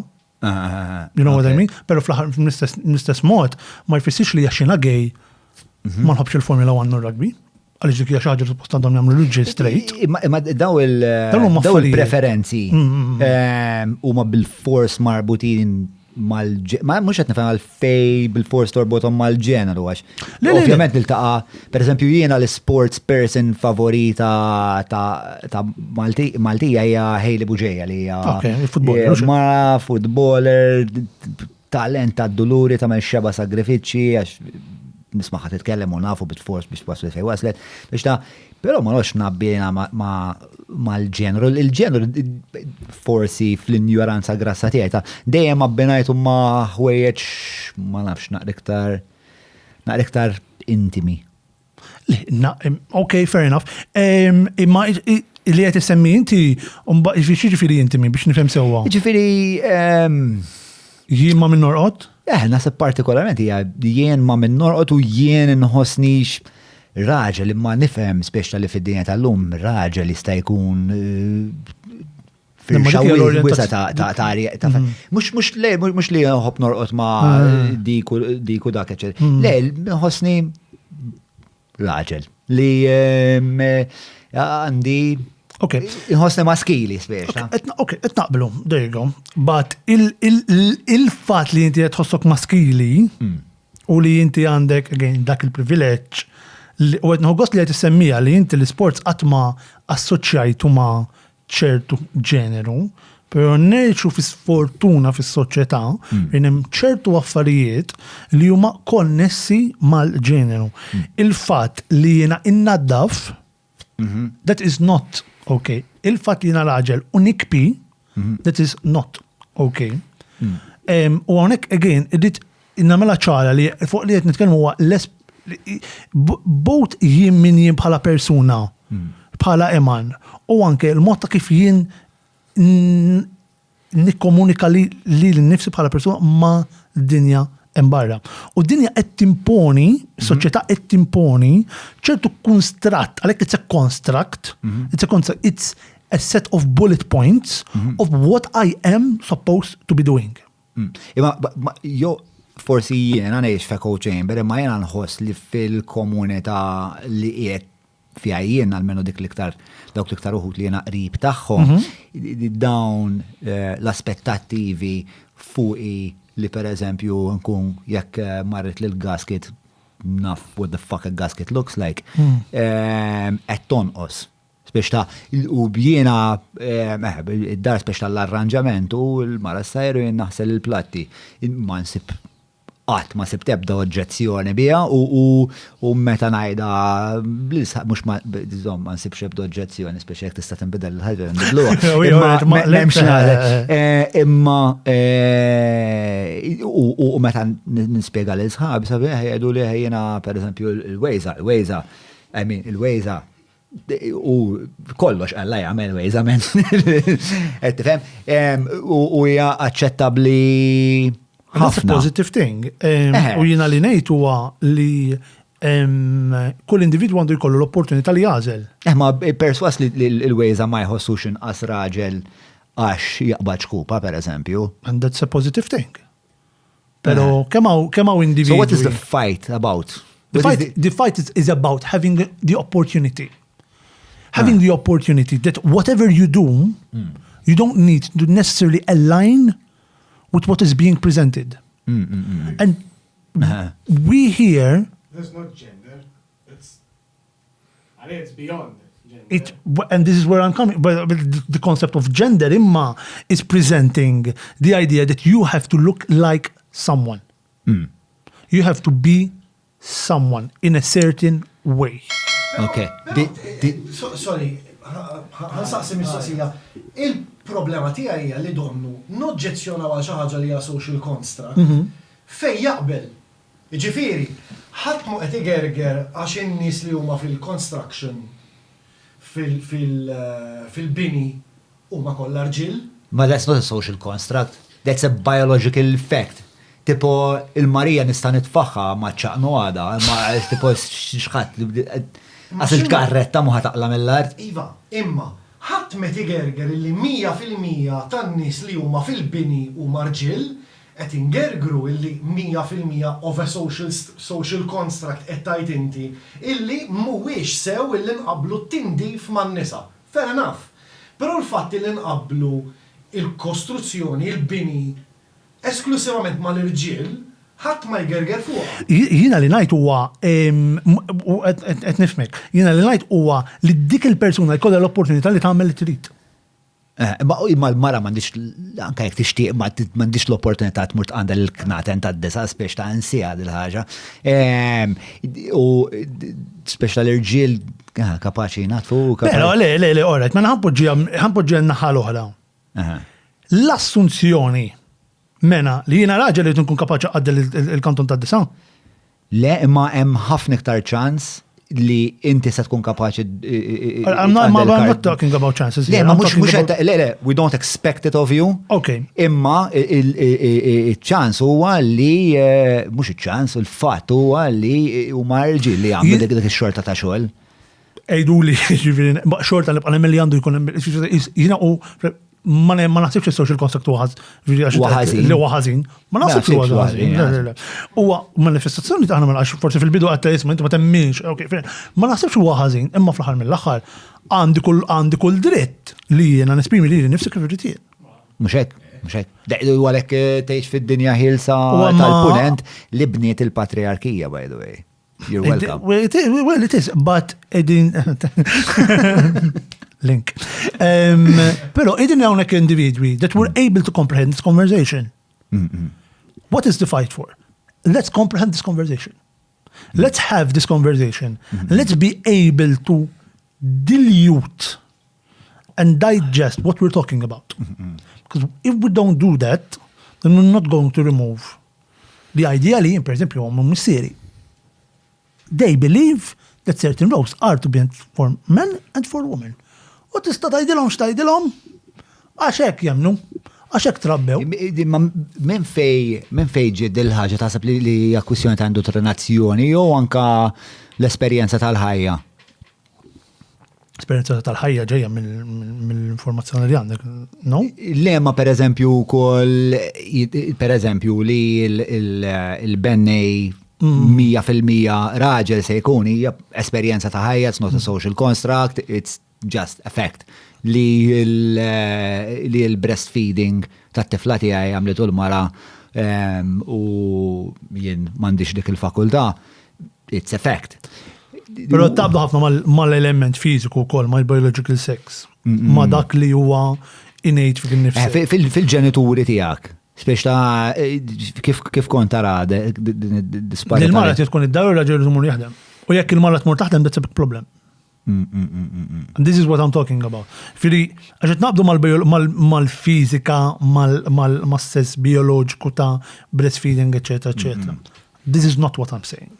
Okay. What I'm saying is li l-ġeneru tagħna u kif I manifest my gender, does it necessarily need to be like you manifest your gender, and we're both male. And we're agreeing on that. Yeah. We're agreeing on that. I just call that identity, imma. Hemmhekk tiġi gender identity. But and the expression of I don't understand ġifiri, li ma nifimx meta jkolli din ix-xorta ta' konverzazzjoni tal-kemm issa nifhem naqra iktar, però għadni ftit diżorientat nkun ċar. Hija l-fejn nemżu l-kelma ġeneru. Għalfejem gender identity. Xina nifhem. Not just identity.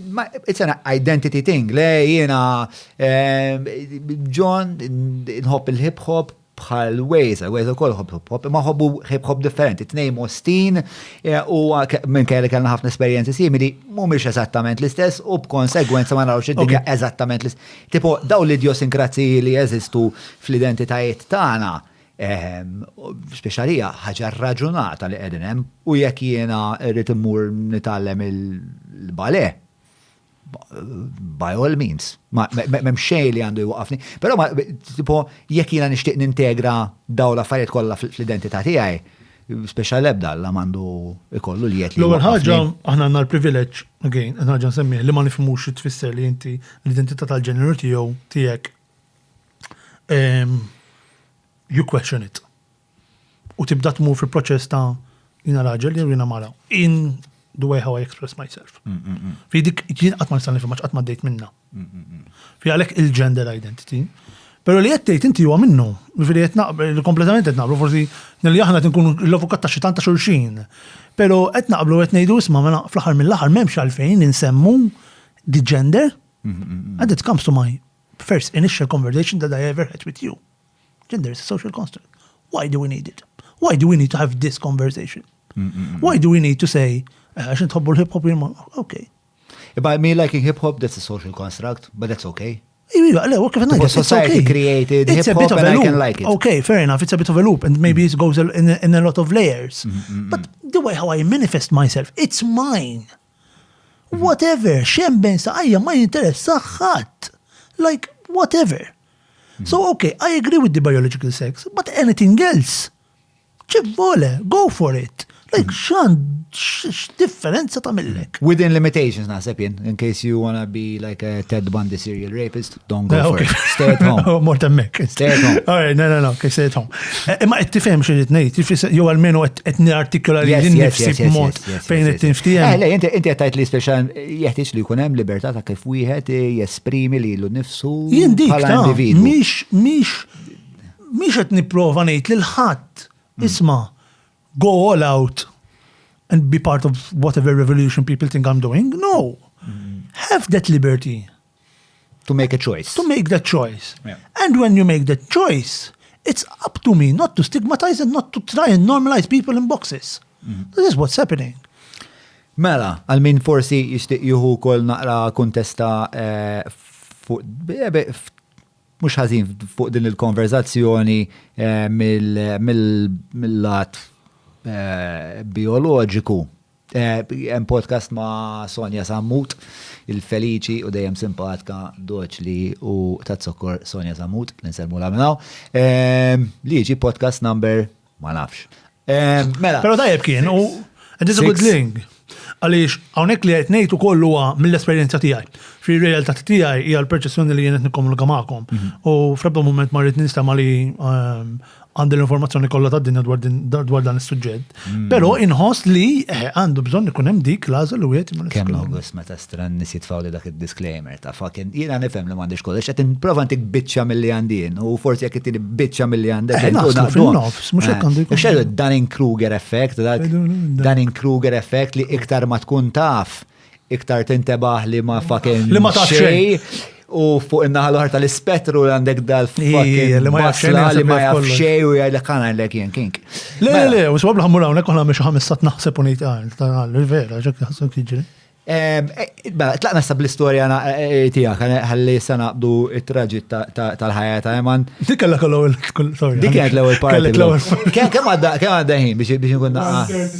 137. 137 is fine. Dowibel. Isma' f'ċertu punt għax naf li qed nilagħba li minix ansjus fuq ix-xwik. Fid-disa neħdu pawża żgħira ħanaraw jekk telax dal-Madonna. Nċarġa u kollox. Mela, għajdilna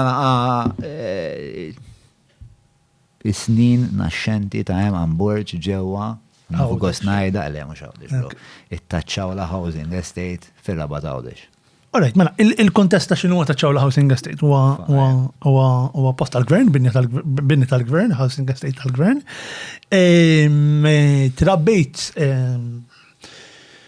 Trabbejt f'kuntest ta' familja abbużiva, fis-sens il-biological donor tiegħi kien abbużiv mod fiżiku. Miegħek? Miegħi mummi, it's the domestic violence that we understand and when ngħidu violenza domestika. Trabbejt fil-faqar u dik ma nistix ngħidha li ħna konna fqar b'mod ta' materjal. Ommi dejjem tgħid għamilna siġġimat fejn kelli bżejjed flus biex nixtri biċċa ħobsu bot konserva. U għext jiena ommi waħdi għal żmien twil ġewwa estate fejn il-soċjetà kienet tpinġija li huwa ta' single parents tal-prostituti u dawk li jieħdu droga. Dejjem hekk nafa. Il-ġurnata san 2020. U kien minnu ma li kien hemm din ix-xorta ta' ma jiddajaqx kien minnu. L-ġurnata kien hemm naqam minn gentrification hemmhekk, imma tngħidu fl-1998 kellek dik ir-realtà li jekk inti ħadmur hemmhekk tinġedukat. Din ix-xorta ta' ċirkostanzi soċjali mwera spiex ta' huma simili ta' Għawdex għal dawk ta' Malta. Malta ma nafx kif il-hom, ma fis-sens il-fat li tkun fest f'dan l-ambjent, għalix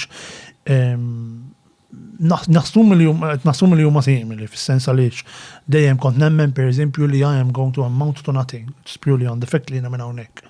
Like l-element tal-relazzjonijiet li kont inħares leħi jena kienu familji mkisrin, però dejjem kont ngħid what is normal for me is a broken family.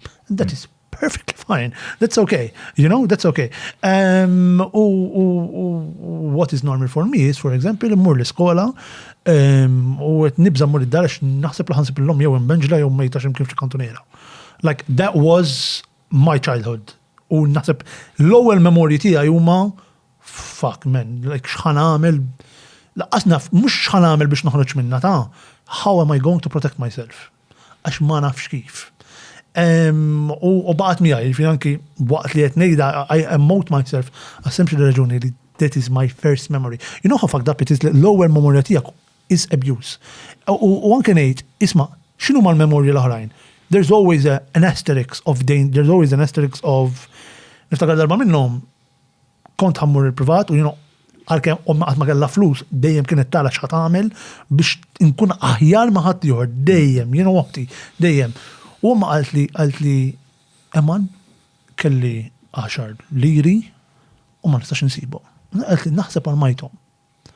Qalt li ma nifordjax nibatek il-privat illum. M'għandix biex nibatek il-privat. Għattila, do you really, like, dak izma għattila, taħseb vera li armajtom, għattila, jew ħadhom u marlabhom, so that I remember that very clearly, like, u xorta jibqa' l-fatt li dejjem provide niġġieled, jiġifieri ngħidha and I'm trying to process it while I'm saying it, u qed ngħid imma dik kienet it-tfulja tiegħi. U nipprova nara kemm damet di, ġifieri kemm kellha x'kienet l-età? Ara, my biological donor left when I was 11. U niftakar kienu l-5 ta' Ottubru u flaxija. U qabel telaq tani bewsa. U telaq jirrisiver. U dakinhar ħadd nifs.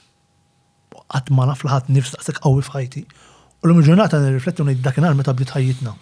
Leġit għaliex il-post irranġajnih kollu, like ommi bil-mod bdiet tinvesti ta' amara, għamlit l-kamra ta' sodda. U kien Malti, Awċi kien. U sifer fejn tara.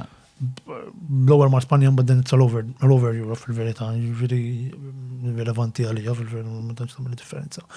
Pero it hurts because that's also part of you. That's also part of who you are. At the end of the day, he inseminated my mother, so it's Ġifi dagħmel sakemm kellek 11 sena biex kien hemm punti fejn beda jipprova jitranġa jew niftakar meta kelli jiddispjaċih kien juri xi xorta ta' remors dar-raġel. Jekk kien juri naħseb he only knew that the only way how he knew to communicate himself was abuse. Pero niftakar dalba meta kellna 8 kellna l-każin tal-futbol tax-Xewkija u minna letteralment 3 xhur. Dawk huma l-unika 3 xhur li niftakar li ħadem. U konna minna l-flus. Ma rajniex 1 cent. Meta ommi wirtet bħal flus kollha. Xtela karozza u faqħa. Irrelevant. Meta tgħix in that cycle, you don't know how to break away from it. U l-ġurnata nħares. Who didn't know how to break away from it? I think my mom does, ommi naħseb ma kienx taf how to break away from it. Xommi jumbat għalija l-projert kienet għandi żewġ tfal u rrid immantnihom. U kienet ħobbu men. Meta tkun tħabb xi ħadd, you do everything to remove the fallacies, remove the mistakes, and you go and you say, he's trying. Like ħani prova, forsi jiena rrid nagħmel xi ħaġa iktar. Forsi tiġi minni. Mine was my experience. I mean, I don't have a relationship with him. My experience was. Did you wish you had a relationship with him? At a point, no point? At that point, okay. Maybe I had, but I mean, I think it came and it went very quickly, because I was like, I don't need that in my life. Yeah. Why do I need something which was always negative? Yeah. Why? I mean, li kiku kien hemm silver line. Ta' tifel żgħir ta' tarbija fimta ta' tarbija le 12-13 jien kbirt mal-lower. Ta' 12-13 fimta imma hu tala ta' 11. Imma waqt li kienet No, I despised him. You despised him always. Qatt ma xtaqt ostja dajqa fisawwatni u ħalli jista' jkolli missieri, I wanted him to leave. That was it. Because I knew it was a toxic relationship. I knew ta' tifel li kont nifhimha għaliex kont inħares lejn familji oħra, speċjalment familji immedjati u kont nifhem x'għandha tkun relazzjoni fil-familja. It wasn't the way how ours was. Dik tweġġa. Ġilli kellek imma għaw father figures oħrajn li. Illum il-ġurnata, ommi ta' 18 sena taqat ma' persuna, illum il-ġurnata ngħidlu missieri, mnejxu fl-imkien, ħobbu daqskemm nista' qatt ma immaġinajt li nista' nħobb persuna daqskemm nħobbu, u l-istess mhuwiex il-missier bioloġiku tiegħi, pero I say he's my dad because he is my father and it's not about blood, it's about love, investment, it's about sacrifice. That's what makes a parent. U l-ġurnata ngħid dan missieri men. Ħares leħ ngħid kull ġimgħa inħares niklu flimkien, it's a deal li kull ġimgħa. Jien pereżempju xi ħaġa li I was deprived of meta kont żgħirija li qatt ma morna niklu flimkien bħala familja. Għan ma konniex naffordjawha. U tu ma kienniex dik l-istabilta li tgħid ħamor niklu flimkien bħala familja. Ġurnata npoġġi bil-qiegħda miegħu niklu biċċa ħobs bil-ftira, ġifieri because he's a very simple man. This is the best dinner or the best snack I can ever have. Il-fatt li għandi dik il-relazzjoni u dik il-konnettività ma' missier men. Ovvjament tqajt miegħu ta' 18 sena, jiġifieri kont diġà pereżempju publicly out u hekk, imma napprezza. Kif joħodha l-ħaġa li inti. Very positive. U qatt ma kellu nkwiet. Irrelevanti għalih. Relevanti. Jgħidli moħħu kemm dak it-tip as any father, you know, and ma kienet ixu jiġifieri. Which I'm very grateful, setat kienet ixu wkoll. You know, I mean. Setat. Sounds like a great guy. U vera kontent li semmejt is-sagrifiċċju li għamlu l-ġenituri, għax naħseb li s-sagrifiċu huwa dak li għamel l-aqwa nies in ġenerali, pero il-ġenituri jagħmlu sagrifiċu, pero għal ħaddieħor. Ġifieri inti bjek pereżempju tissir kittib tajjeb, tagħmel sagrifiċċju, tistemba fis-star fil-ħodu, tagħmel 8 sigħat kuljum tikteb sagrifiċċju ma għalik. You're gaining something from it. Yeah, there's a personal return. Okay. Fil-każ ta' tfal, tagħmel ħafna sagrifiċċji, ġifieri eżempju tlaqt il-mużika, kont ħobba ħafna mużika, eċetera, eċetera, li kienu vera diffiċli biex nagħmel għalija. Għal ħaddieħor, u tanti tinħass counterproductive l-affari li tbeżżak, twerrek, tiddisorientak, għax inti ma tibqax iċ-ċentru tal-eżistenza, però mbagħad biż-żmien jibda ħireġ il-frott ta' xogħolok. And it's exceedingly rewarding, ġifieri.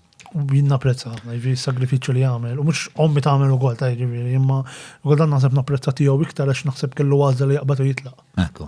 Jien għandi tifel ta' rispett ukoll u l-aħħar darba qalli minn meta bl-Ingliż kellemni.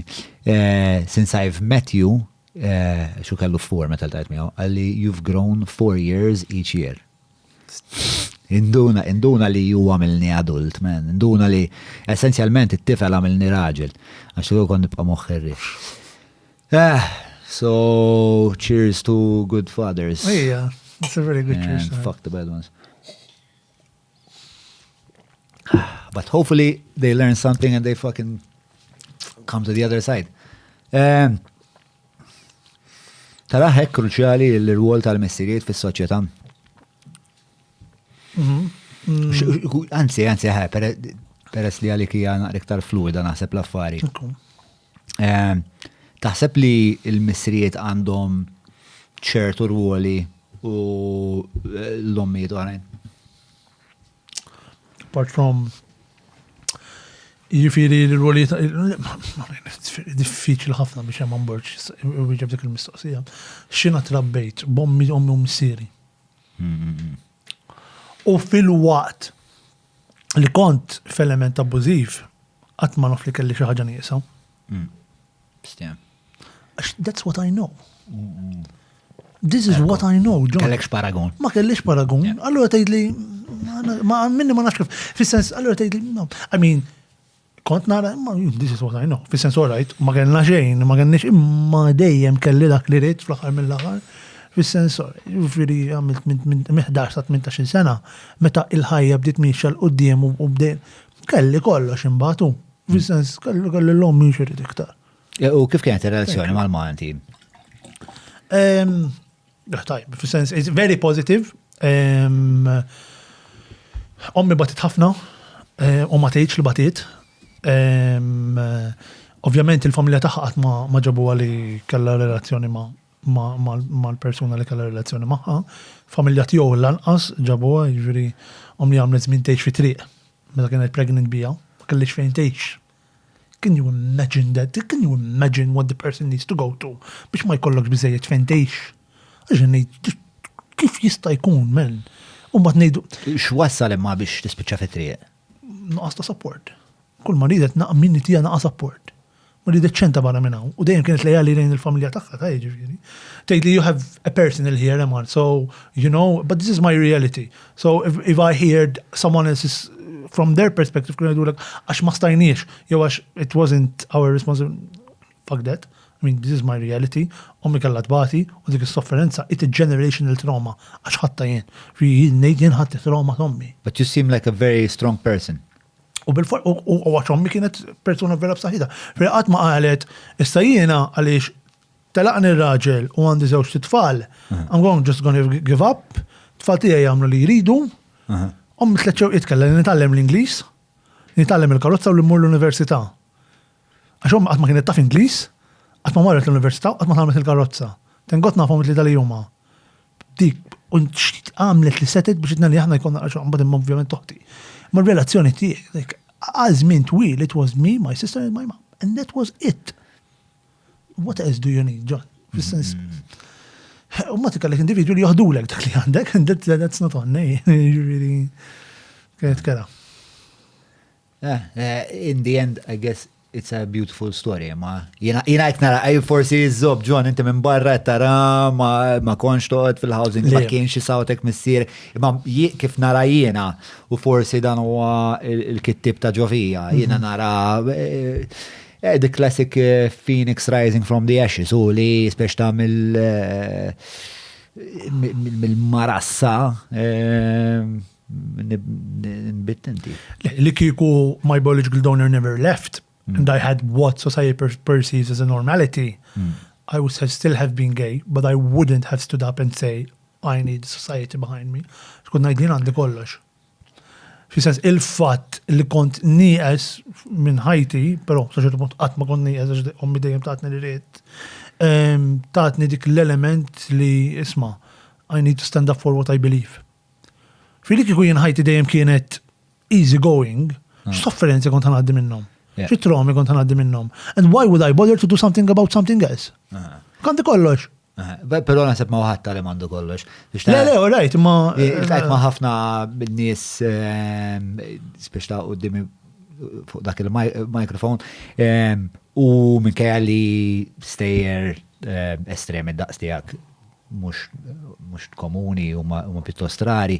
Kulħadd ikollu xi salib, xi ġuħ, Ma li qed ngħidin huwa li mill-perspettiva tiegħi li kieku alright, sa dak li semnitek, inti semnitek, nafx ġifieri, ommi kelli storja simili tiegħek. Mela, wara talaq missierek u mbagħad eventwalment isu 3 snin wara, sentej wara intbaħ biological donor. I'm sorry, but I have to. Like, għalijat just too much. Sansu buħla kelma bil-Malti għal-biological donor. Ma nafx, whatever, mux importanti għalija. Just, għalli missiri u missiri. That's what important. Nasib donatur tal-liba jieġi. Too good. Check the nuance. Mela, eventualment, ovvijament, inti skopret li jint gay. Istembaħt sessualment, kif kien għal Matthew Grech kien għala li istembaħt sessualment, u indbaħt li inti kont kellek ġibda lej l-irġiel. Kif ġestejta dik il-ġibda? I mean, I repressed it for quite a while. Ovvijament jena kelma gej ma kellix idea xi tfisser, ġifieri għażamment li inti tista' tkun miġbut lejn ġuvni ieħor. Ġibqas kont taf li dik kienet għażla? Kif ħad kont tafli għazlek, ħad ma jgħidlek? Kif, jgħidli? Għalek bdejna bil-privileġ l-għen. Fis-sens, u għalek il-ġeneru jisna ma tantx, għax jisni l-esperienza tijaj ta' tfuliti, I was so repressed in a box. Għek niftakar, ma nafx ħana għamilna noddota, per esempio, niftakar darba kienem attivista minn North Korea, u għalet jina ma konx nġielet for freedom of opinion and freedom of expression. I used to fight for a bag of rice. I don't know what freedom of expression was. Kif ħad iġielet għalija jek ma tafxini? Jien ma kellix ideja li inti għandek għazla. Ma tgħid l-istess komparazzjoni, ok, no, ma biex jisni nartikula l-messaġġ biex nkunu speċjali oġġettivi mhux għażla. Ma kellix idea li jiena nista' nidentifika li l-nifsi ma orientazzjoni sesswali li mhijiex just Adam u Eva. Like it's Adam and Steve, whatever. Ma kellix dik. Mbagħad kif ġestejta? Le, Kif il-negozjajta dik billi meta kelli 18 sena, 17, meta kelli 17, għamilt il-birthday ta' 17, għamiltu ġo silent retreat għal dawk li xo jisiru assisi. That was my process. I was like, you know what? That's interesting. How am I going to combat this? I just need to be in my element, which is religion. Ġifiri, inti u kol użajt il-reliġjon biex tipprova tokkulta din il-ġibda li kellek. I mean, you can put it like that.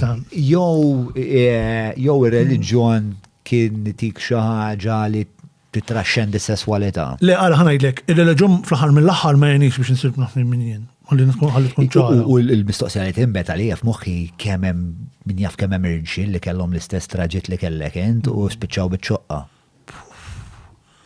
It's a conversation I have on a monthly basis with a number of people. I respect their privacy, but it's a conversation I have because of the situation I am right now in 2021. But how do I... Meta inti ma tkunx taf xi tfisser tkun miġbut lejn xi ħadd ieħor. X'ana, l-unika ħaġa li kont naf hija li mmur il-Knisja. Dik li mmur il-mużew, li mmur id-dottrina. Imma x'kienet it-tik, kienet... Mux kienet it-tini, kienet it-tini il-fat li kienet il-komunità tiegħi. Imma ma kellek, ġviri ma konx tħoss ġibdiet kienet mewti tiegħek, jew xorta kont tħoss il-ġibdiet u mbagħad murt jew x'kien il-proċess? Le, ma kienitx taħbija, imma għalek suppressed it, għax ma konċ inti attenzjoni. Kont nażel li nifaka fuq xi ħaġa oħra. Mhux fuq is-sesswalità tiegħi.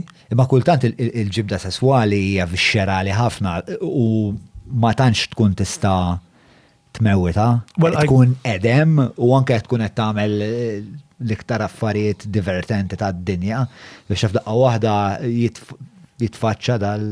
Believe me, I suppressed it. Ija. Believe me, I suppressed it. Fil-pubertà. Tul il-pubertà. This is not normal, mux għan nitkellem fuqa, no, it's not happening. Fis-sens, ma konċ nitkellem fuqa. Ma kellix dik l-11 jew fejn nitkellem fuqa, right? Ma qasirit nitkellem fuqa. Imma meta kont waħdek id-dar? Le, għal-ħares. Fis-sens, are you asking me if I used to masturbate? Yes, but would I used to masturbate with man and no. You just ejaculated? I just ejaculated and released asexually. Whatever I needed to release. But even that was wrong for me because it's just like, jekk irrid kont niftakar ngħid li l-nifsi, jekk vera rrid immur qasis mhux suppost nimmasturbajn, should I start practicing with myself, like what should I do? Like should I start chest tight, ma nieqafx nagħmel. Like x'taqbad ta' ġuvni ta' 15 sena x'ħatejdlu dak il-ħin. Like me, 11 years ago, ta' mind you down, miex nitkellem żmien eku, x'naqbad nagħmel John. Naqas idea, u l-lum mhux ħanejdilha jien. Kont imur il-mużew, għalija l-mur il-mużew it's something normal, and that's okay. U ma naħiex il-mertu tal-imur il-mużew, għax tal-limt valuri vera sodi. Vera sodi, and I'm glad. Imma sa ċertu punt, it was a talk. Umbat meta ovvjament ma taħliġ tot, u l-għu ħagġa li martu għajt f'depression. Jiena id-dal-valuri la nsibhom vera importanti ġifieri, naqbel ħafna mek il-Kristjanjażmu dejjem sħaqt li joffri ħafna valuri. Jiena narhom min kiteb il-Bibja speċla isom xi xorta ta' filosofi li waqfu nofs triq, u mbagħad speċla bdew jaqtaw. Għawek wasalt u hija għawek di fill in the blank Alla. U hija di ma nafx eżatt x'inhi question 5, ma nafx bro ikteb Alla tajba Alla, kol bjaċċettawha. U naħseb kien hemm dik il-problema, ma naħseb li ta' ħafna valuri u ġifieri. Xogħol jgħidu li valuri kbar u mnalla mux għednejt għandi koll, mux perfett, ma menu fimni, għandi bazi, ġviri, nifem fejn irrit nasal fħajti personalment. Ma xorta kienet trauma. Umbat xamilt ġviri, kem dom tal-qassis? ħaġa kienet naħseb il-vokazzjoni automatika mit-fuliti. Tejt li għal-qassis u jġabel u bitet, tabbati, tutrina, s-sibt konna mmorru l-komunikat, konna namlu talb speċjali tal-komunikat, etc. It was always a thing for me. Pero when I was 15, 16, 17, vera kont mmorru laqat tal-vokazzjonijiet, kont vera into it, dawk 3 snin. Like I found myself il-lallum, but waħda kelli dar rude awakening ta' sessualità. This is challenging my spirit. Spirituality ma kont nafx. Ġi ta' 17 un bat il-rivellat. Un bat emmek, ġviri da ta' xtajd li xin kont n-masturba un bat l-ġena la' porn kollu li jem. Ritsirri un bat emmek ju ta' 17 I was like, this is my sexual awakening as puberty. I guess it was at 17. A delayed sexual awakening. Well, I mean, let's say delayed/suppressed, it's okay, it's perfectly fine, non mux kulħat l-istess. Imma, mbagħad ta' 17 I was like, rrid nara x'ħan għamel biex ngħid l-ommi, rrid nara x'ħan għamel biex noħroġ minn dil-kummedja, sa frattant dak iż-żmien kien l-ewwel żmien fejn f'ħajjitna kien hemm ċertu sens ta' normalità għax my biological donor wasn't in the picture, allu jiswaw l-affarijiet kwieti, il-rutina għaddejja, mexxin il-qudiem bħala familja, qed ninvestu fil-post, daqqa waħda ħaniġi jien u bomba minn like kif ħanejt il-lummi. How am I going to process this? Like, xana jidila u kam ħawġaħa għax naf li jom like under religion. Għawi xiz, u kif ħatifem? U like sa frattant għadda ma nistax nikkaput li niproċessa mija jien nifsi. Imma xie tfisser li tkun gay?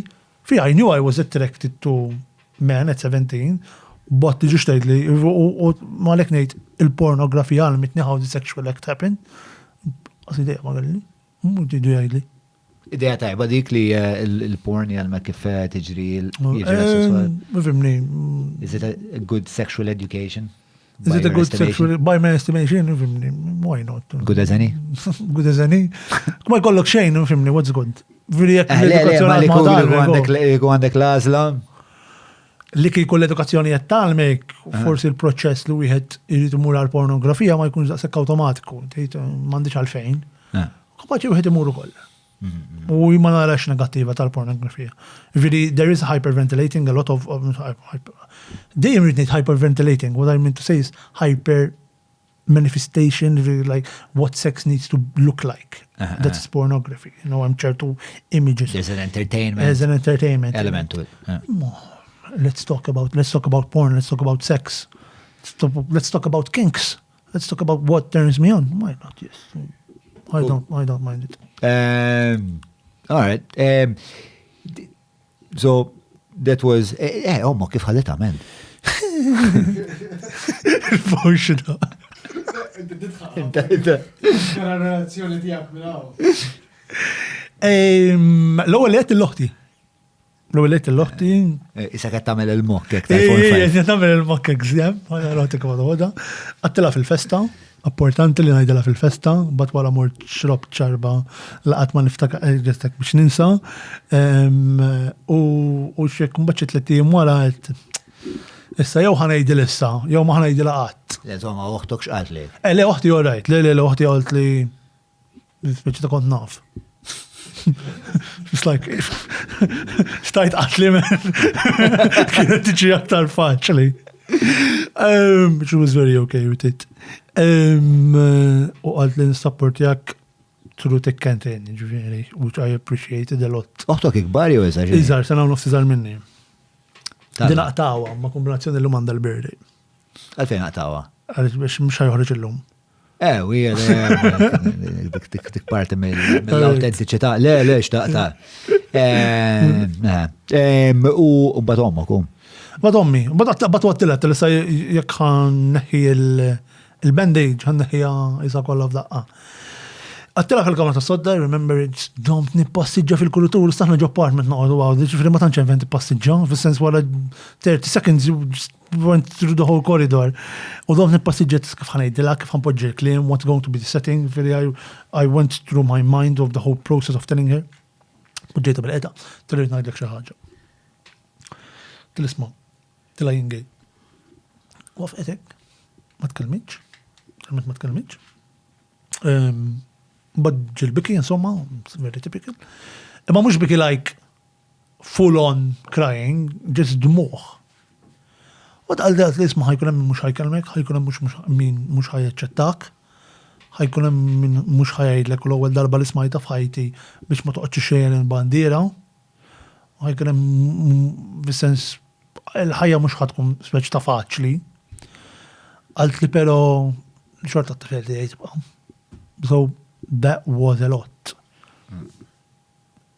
Still, it took years for her to process it.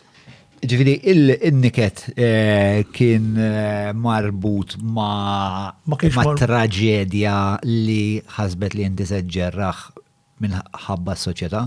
Yes. Minn emmek, il-biki Kam ħajbat it-tifel. Kam ħajbat it-tifel. Għadbatija li Ma għadek. tiftakar saqsitni mintu ma tidirx. Għatlinu ka persona li naf gay kien hob inaddaf, jilbes bċertu mod, the whole other Tankom il-Felix Busuttilu kol l-ambasċatur għawġi. Well, lifimni, Felix Busuttilu was not in the question in that conversation, but nsellem il-Felix ġili tkellemna. Pero it's still il-weġa maġiċa ċ-tifel gay, għax għara kem ħajbat it-tifel.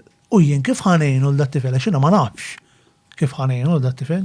Dan għattajt li wara, ovvjament, wara ċertu żmien. U that's the worst feeling naħseb for a mother to feel helpless. Ta' tifel li ila tħares minn ħareġ minn ġufa. U kella dik l-image li ħaj jizzewweġ u li ħaj kollu tfal. That was there. Speaking about tfal, bro. Speaking about tfal. Il-program ta' Matthew Gregg, rajtu? Rajt bitċiet, Rajt bitċiet. So, Matthew Gregg saħaq li hemm riċerka li tajt li tfal li jkunu mrobbija minn ġenituri omosessuali għandhom it-tendenza jkunu iktar anzjużi, iktar proklività depressjoni u din ix-xorta insomma ta' kriżi eżistenzjali. Kummidi, l-ewwel ħaġa jiena m'għandix riċerkatur, m'għandix akademiku. Però li kieku vera kelem riċerka rigaruża u ta' accountabilità qawwija ma jsemmix riċerka li saret fl-1998, qegħdin fis-sena 2021. L-ewwel punt kardinali ta' kull riċerka li tkun riċerka rilevanti għas-soċjetà li tniexu fiha. Ma ngħidix jiena, qed ngħid m'iniex riċerkatur. Ngħidu għall-akademiċi, nħalli f'idejhom, kellek ħafna minnhom. Però mbagħad tiġi tgħidli hekk biex tipprova wassal punt fuq bażi ta' xejn. Fuq liema bażi. Fuq jiena riċerka qrajta John, u riċerka ta' x'tgħidlek, tgħidlek il-methodology tar-riċerka li saret kienet skewed in favor of positive LGBTI parents. And that research li prezenta Matthew was debunking. Il-Matthew ngħidlu, was your research skewed here?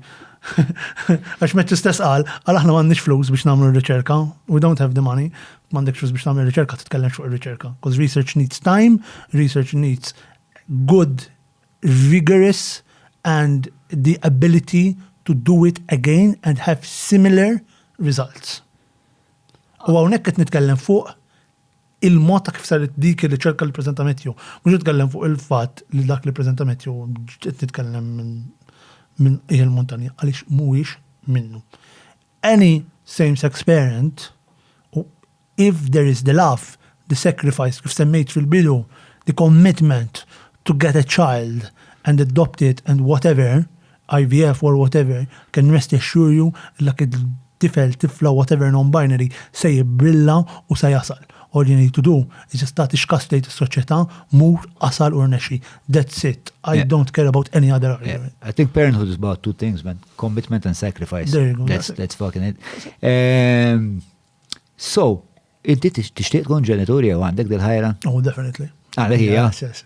So, mhux issa ma. Għax inti għandek 26 u. Yes. Hate speech. Ageism.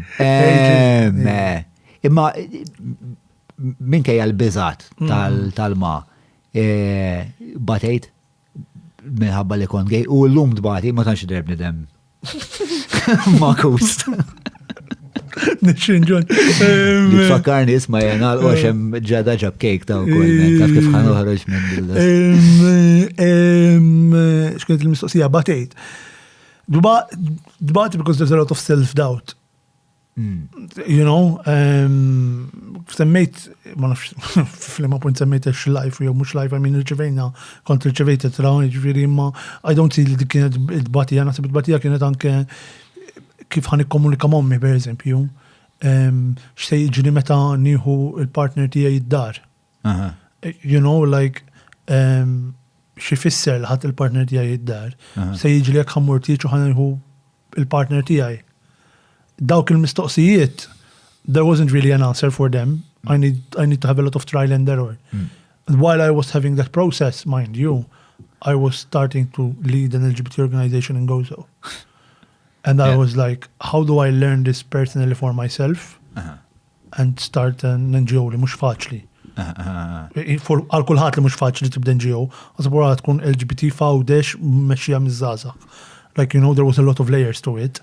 Allura, jum għaft mill-iskola, per eżempju, għajtant li kienet dont ingalija li dak kollu li kont naft liftu u sarit nibni komunità madwari jew rrid insib komunità li għaj ma kellix lebda will li nkopli l-iskola. Għadkom attivi?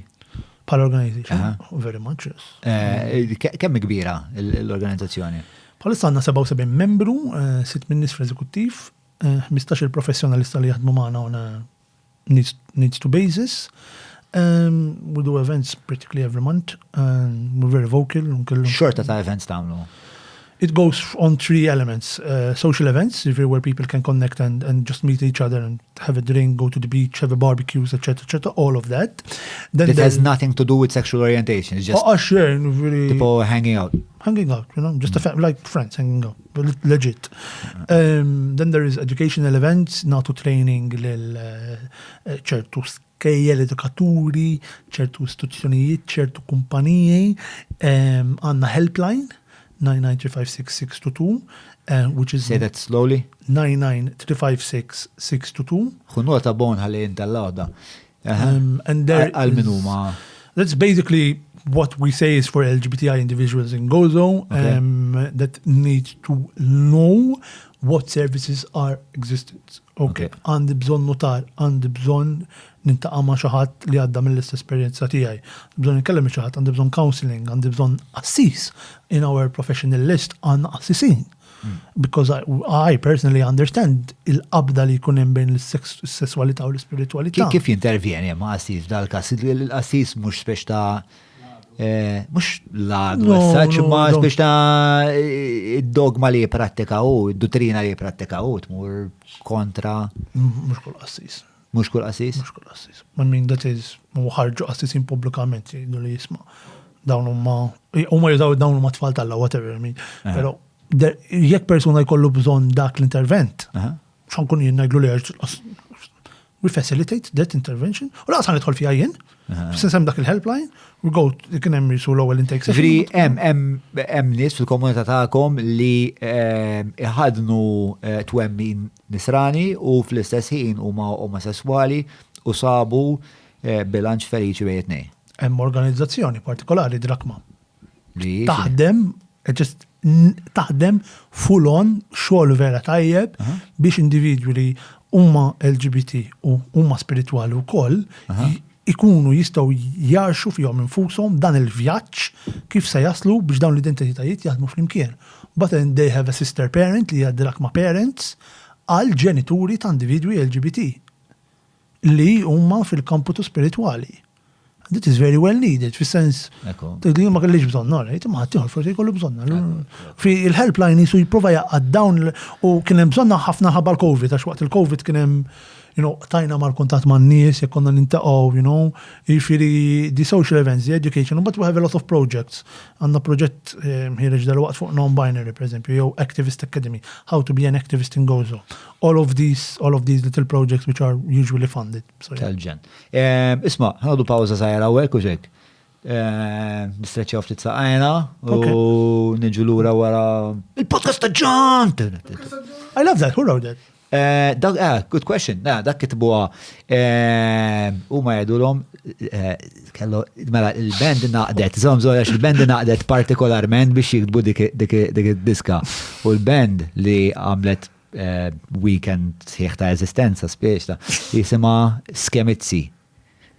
Sek taħseb naqa' fuqha tifhem eżatt x'tridu jgħidu biha. Ħallejtkom.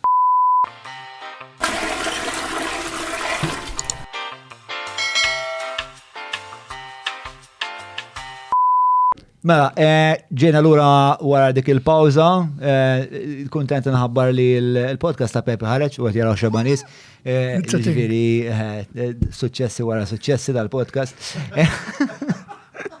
Bazzikament tista' timpiegani bon minn għada. Too much, you're asking too much. Le, ħana mel forej fil-dinja tal-IT issa. Mela, ħalabdu fili ieħor tal-identità tiegħek, I guess, li hija l-identità awċija. Li ovvjament informat ħafna il-karattru tiegħek u kif tinterpreta d-dinja. Nibdew hekk mod wiesa'. X'taħseb li jagħmel il-karattru ta' Eman differenti minħabba li twieled trabba għex? Għawdex. Gawlo, su, feliċi. Gawdes. Il-gżieta l-orlijiet kif jgħidu. X'tagħmel li ma differenti, għaliex huwa għawċi. Naħseb l ħaġa napprezza ħafna aktar dak li huwa qudiemi, ġifieri fil-fatt li għawdex trabbejt fit-toroq, trabbejt il-mur kullimkien bil-mixi, trabbejt f'komunità. L-għor konnet nitkellmu fuq il-komunità, ma xorda trabbejt f'komunità u dik sawritni għalmitni u għalmitni nitallem ukoll is-soċjetà mhijiex the individualistic of society, society should be a community. U dik għawdex tajjel ħafna, għawdex tani l-kwiet li napprezza ħafna fajti, kemm hija diffiċli ħafna biex in-nies jemlu ma persuna kwieta u nħobb nkun riservat ukoll. X'tik il-kwiet? Xitin il-kwiet ħin biex nirrifletti u ħin biex nifhem x'inkun għaddej madwari, ħin ukoll biex nipprova nifhem il-ħaddieħor, però anke serħan tal-moħħ. It recharges my battery. Jiena ngħejja mal-ewwel I have very low energy levels, allura inkun irrid kemm jista' jkun I recharge my batteries biex inkun nista' inkompli mal-ħajja ta' kuljum. Għawda xi tieli dik, għawda xi tini dak l-ispazju fejn nista' anke nikber jien lili nnifsi. U tfittxu b'mod strateġiku da skiet? Ikollok, għax naħseb tant li ngħixu f'soċjetà. Ma tfittxu ġvira attivament tfittxu mhux tintebaħ issa u skiet. Le, nfittex iskiet, naraf li għandi bżonn niskiet, nipjana anke il-lejn ta' riflessjoni tiegħi. U ma dawk il-momenti fejn vera nkun naf jimmin jiena, xina dejjem qed nikber bħala persuna, jiġifieri ikonna nagħmlu dil-bottata 3 snin oħra, ħajkun hemm forsi daqsxejn differenti iktar mill-lum, tifhem? Allura dejjem infittex dawk il-momenti, xultant ikolli bżonn konverzazzjoni bħal din, konverzazzjoni sinjura u konverzazzjoni li timlini b'ħafna ħsibijiet. U mbagħad hemmhekk u dak tani, dak tawli għawdeġ, f'sens anke il-fatt li jiena kont tifel mistru tifel kwid dejjem kont waħdi, però ix-xandir jeni ħafna mbagħad biex noħroġ mill-ħolqa tiegħi, tifhem allura. Ix-xandir meta qed ix-xandir jiġifieri x-xogħol li tagħmel mal-Campus FM. Mhux biss, jiġifieri bdejt il-karriera, ma bdejt il-vjaġġ tiegħi fix-xandir, parti minn numru ta' komunitajiet ta' stazzjonijiet tal-komunità ta' radio f'Għawdex. Radio ġifieri? Radio, jiena dejjem fuq radio kont. Imbagħad imxejt għal mat-tim Awsalla, kienet. X'inhu tim Awsalla? Kienet immexxi minn l-Onorevoli Reja Zuppardi l-Ġurnata Ambaxxatur, li bażikalment kien tik kull nhar ta' ġimgħa kont niġu Malta, u kienet jina skills kif għandna nkunu xandara. Imbagħad fis-sajf, kull sajf konna nxandru l-festi minn fuq ir-radio mill-irħula differenti. U jiena waħdi konna nagħmlu minn Għawdex. Fili ma kellhom xawxin u aħna għadna bdejna mmorru, bdejna nagħmlu kollegamenti mal-kappellani, ma tal-banda, ma tal-futbol, whatever. Biex toħolqu hekk tipo ta' audio documentary feature. Kienu jkunu links live. Live. Tagħmel ċemplu fuq il-mobile kont tagħmel link live. Selmilkom hemm borċ hawnhekk nisabu festa tan-nadur, għandna magħna l-Arċiprid Ġimmi Xerri u konna 5 minuti fejn nitkellmu mal-Arċiprid dwar preparamenti tal-festa, kien hemm xi ċentinarju nitkellmu dwar iċ-ċentinarju xi fisser, u kienu konna l-ħinijiet fi Birlanda kollox, u mbagħad kienu kollu wieħed fis-satejn u mbagħad wieħed pereżempju fit-3 Immur nfittex il-persuna li jmissni fit-3 so it gave me all of that kind of also. Naqa producer role ukoll għandek hemmhekk. Nitna ħafna biex noħroġ from my own skin, and this was all happening hawnhekk qed ngħidu fejn my biological donor left the house, so I had the opportunity to start getting that sense of normality in my life. Isma' ħammur it-teatru, konna mmur it-teatru meta konna tfal, ġifieri free spirit, niftakar Carlos dak ismi. Kont il-lesta ma' Free Spirit? Għamilt kors, jena waħtek baqgħet, imma jena għamilt kors. U konna nagħmlu l-eżamijiet tal-London Academy for Music and Dramatic Arts, Għawdex. Jifieri kont nagħmel ħafna. Jifieri dawn it-tnejn iż-żewġ elementi bdew meta jisumbat meta kelli 11-12, meta vera stajt nifjorixxi bħala persuna, però dejjem kont insib il-kwiet. U Għawdex dak li tani dak l-opportunità nagħmel li nista', li nagħmel li nixtieq. Kont niġi Malta imma kemm tim Awsalla kemm Free Spirit kont niġi Malta. Però dejjem kont insib il-Għawdex, tina ħafna pjaċir li l-nifsi. Carlos, nselmulu memna. Habib, Carlos. Habib tal-livelli divertenti. Għandi rispet kbir leħu kollax konna 12 sena kelli, ġifiri 12 sena dimur Malta. Xeba zazax kienu din l-università. Ġifiri. Jimpenja ruħu estra u dak it-tip ta' bniedem, Carlos, li he's great at he's great, you feel that he's a great presence, imma he's great also because he makes you feel great around him. Vera. And that's a really Għalija, that's a sign of a real great person, spiex, għalija kapaċi empoweri aktar. Mux jitlaw fuq biz, jitlaw fuq, jitlaw u koll, u jisek, I think that's the marking of someone that is truly good.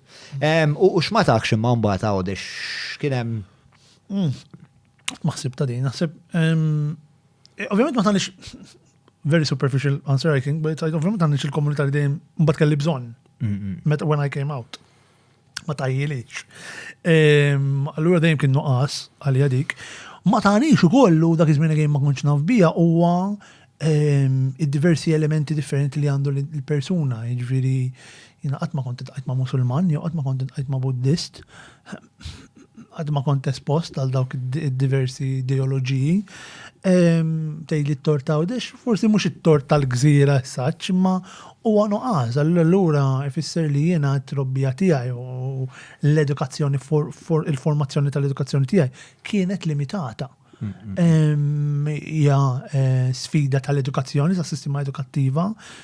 Malta kien ħattili, who knows, ma nafu.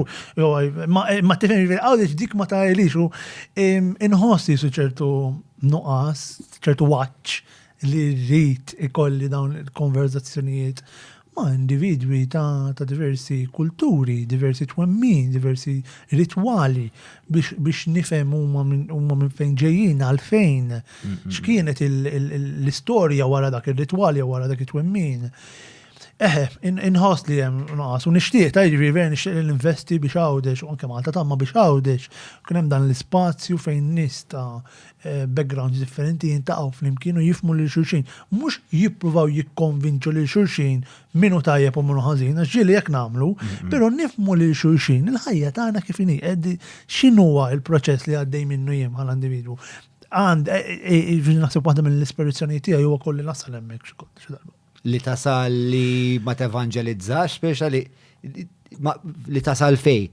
Li kollok li xorta ta' komunità u t-interaġiċi b'maħħab dan il-mod. Li nasal fejn ikun hemm spazju fejn individwi ta' diversi identitajiet, mhux biss reliġjon, ma' abiltajiet, kulturi differenti, l-kultura mhux bil-forsi reliġjon, ikunu jistgħu jitkellmu flimkien. Qed tifhem jiġifieri inħoss li hawn nuqqas kbir li f'Malta li mawġitu dak l-ispazju.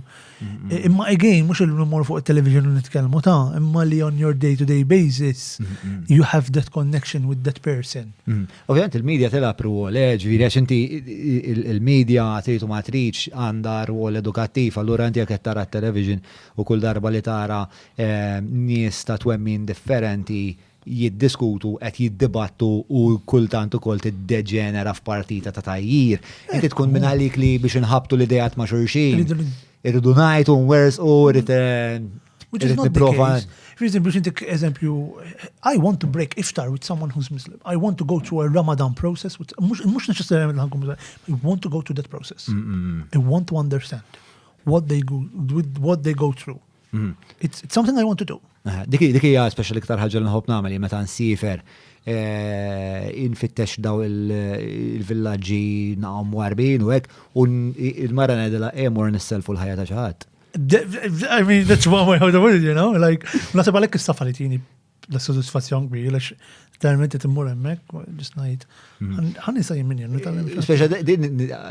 nifhem ta' li tħossu ta' nuqqas u persos li kważi kulħadd iħoss xi xorta ta' nuqqas fit-trobbija tiegħu li biex ta' naħseb diffiċli ħafna li tick all the boxes waqt it-trobbija. U naħseb il-limitazzjonijiet ġeografiċi ta' u biex ta' intrinsikament se jkun hemm inqas varjetà ta' komunitajiet u kulturi li inti tista' li kieku twilet Londra l-affarijiet kienu differenti. Fuq għawdex, reċentament rajt post ta' Alfred Sant, ma nafx il-tqajċ maħħa, beda jgħajt l-spiex ta' għawdex għadu, tipo ġojjel fil-ġawra fil-Mediterran, pero jeħtieġ le, Svizzera dik ħaġa.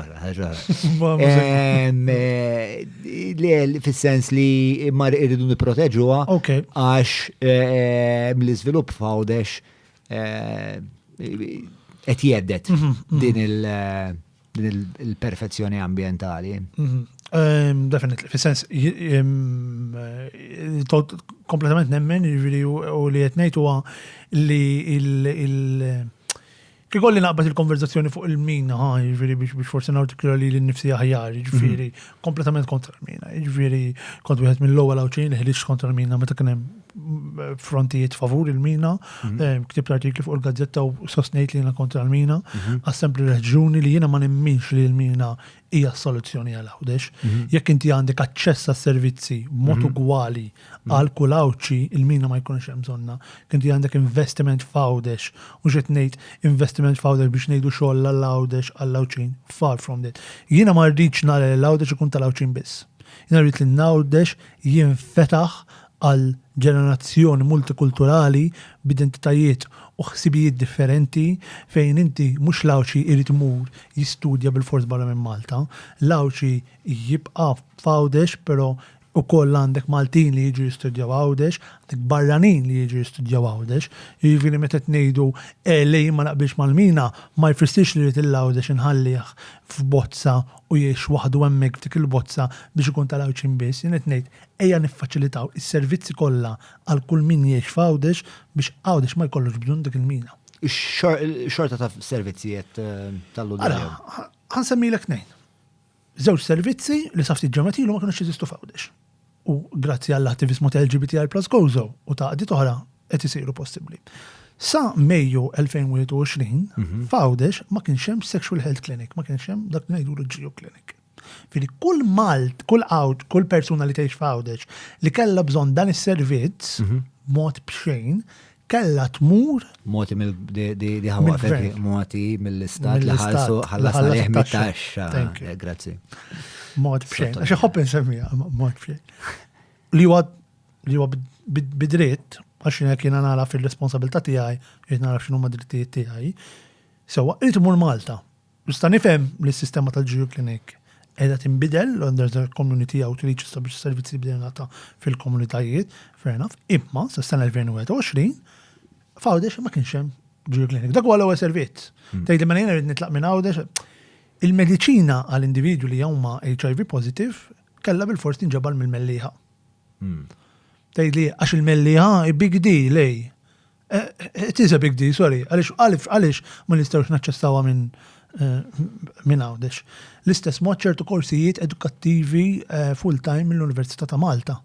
Għalfejn m'għandhom isiru għawdex.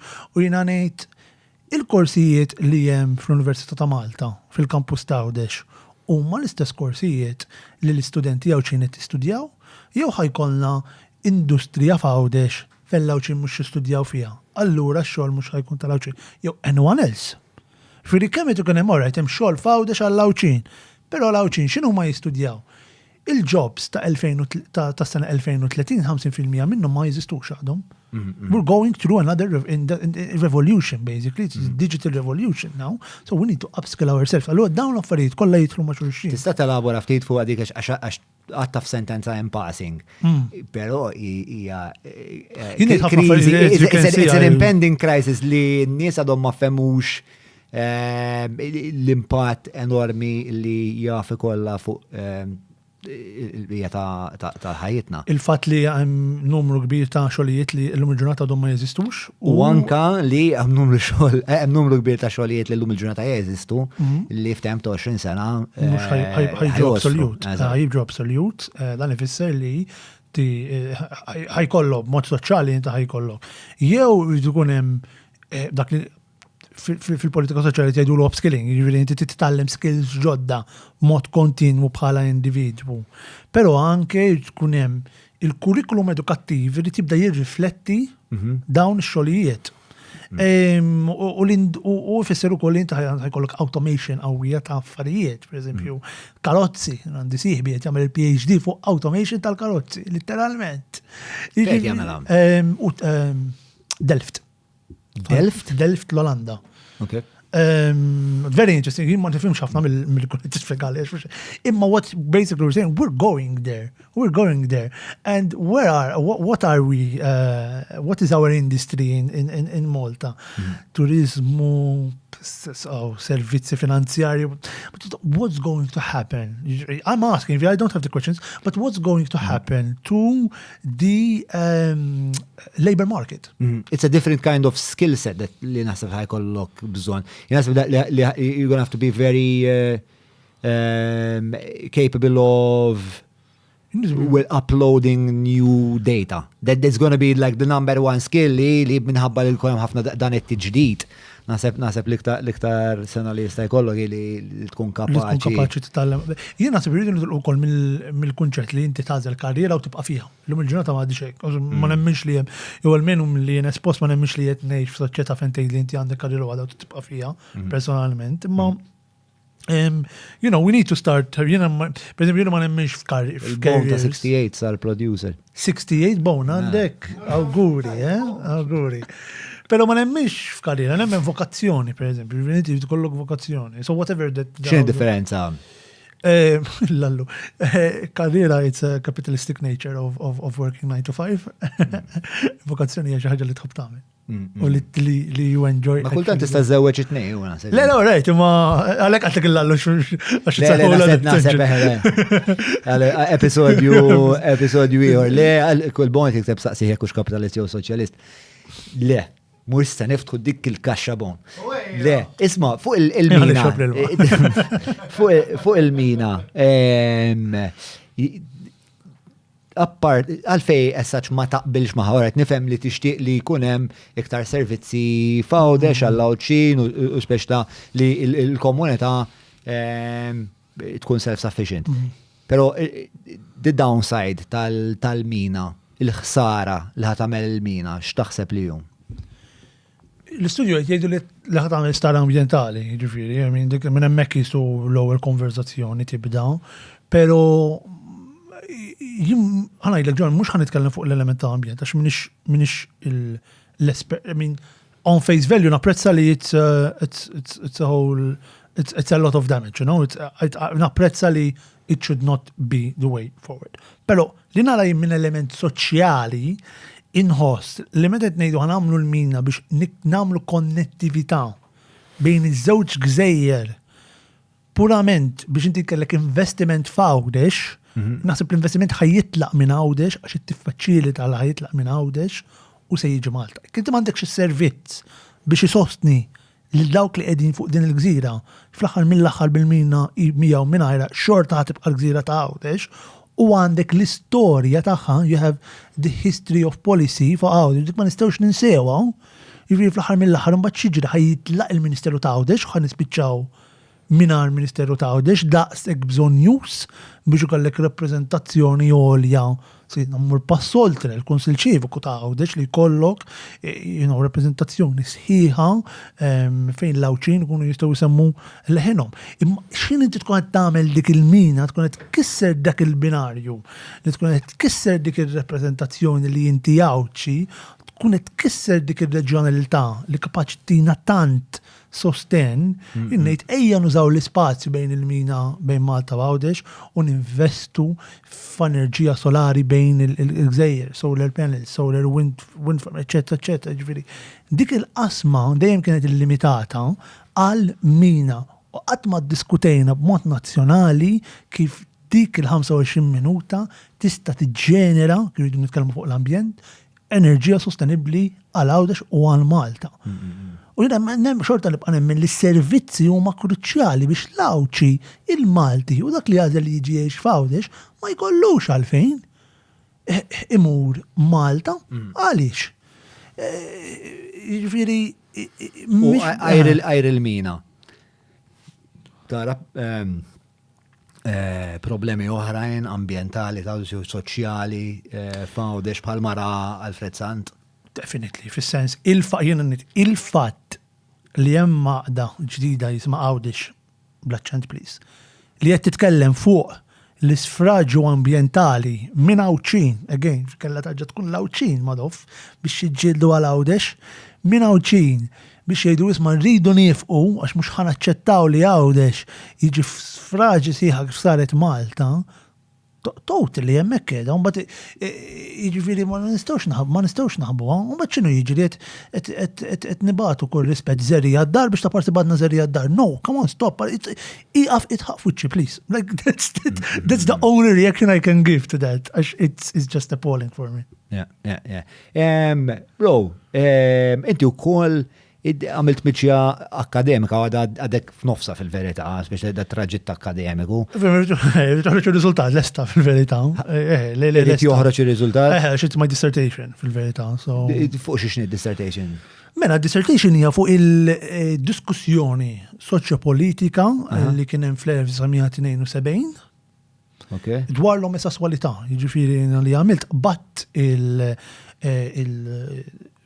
il-diskorsi parlamentari jiġifieri ngħidu tal-Parlament bejn Novembru tal-1972 u Jannar tal-1973 u qarbilt it-temi x'kienet joħroġ mid-diskors ta' pereżempju ta' Don Mintoff jew ta' għalfejn kienu daqshekk importanti. dawk ix-xhur li għażilt? Għaliex f'Novembru intefed dak li jgħidu l-ewwel reading ta' 1972, imbagħad f'Jannar, fl-aħħar ta' Jannar kien sar il-vot u kienet għaddiet b'vot wieħed.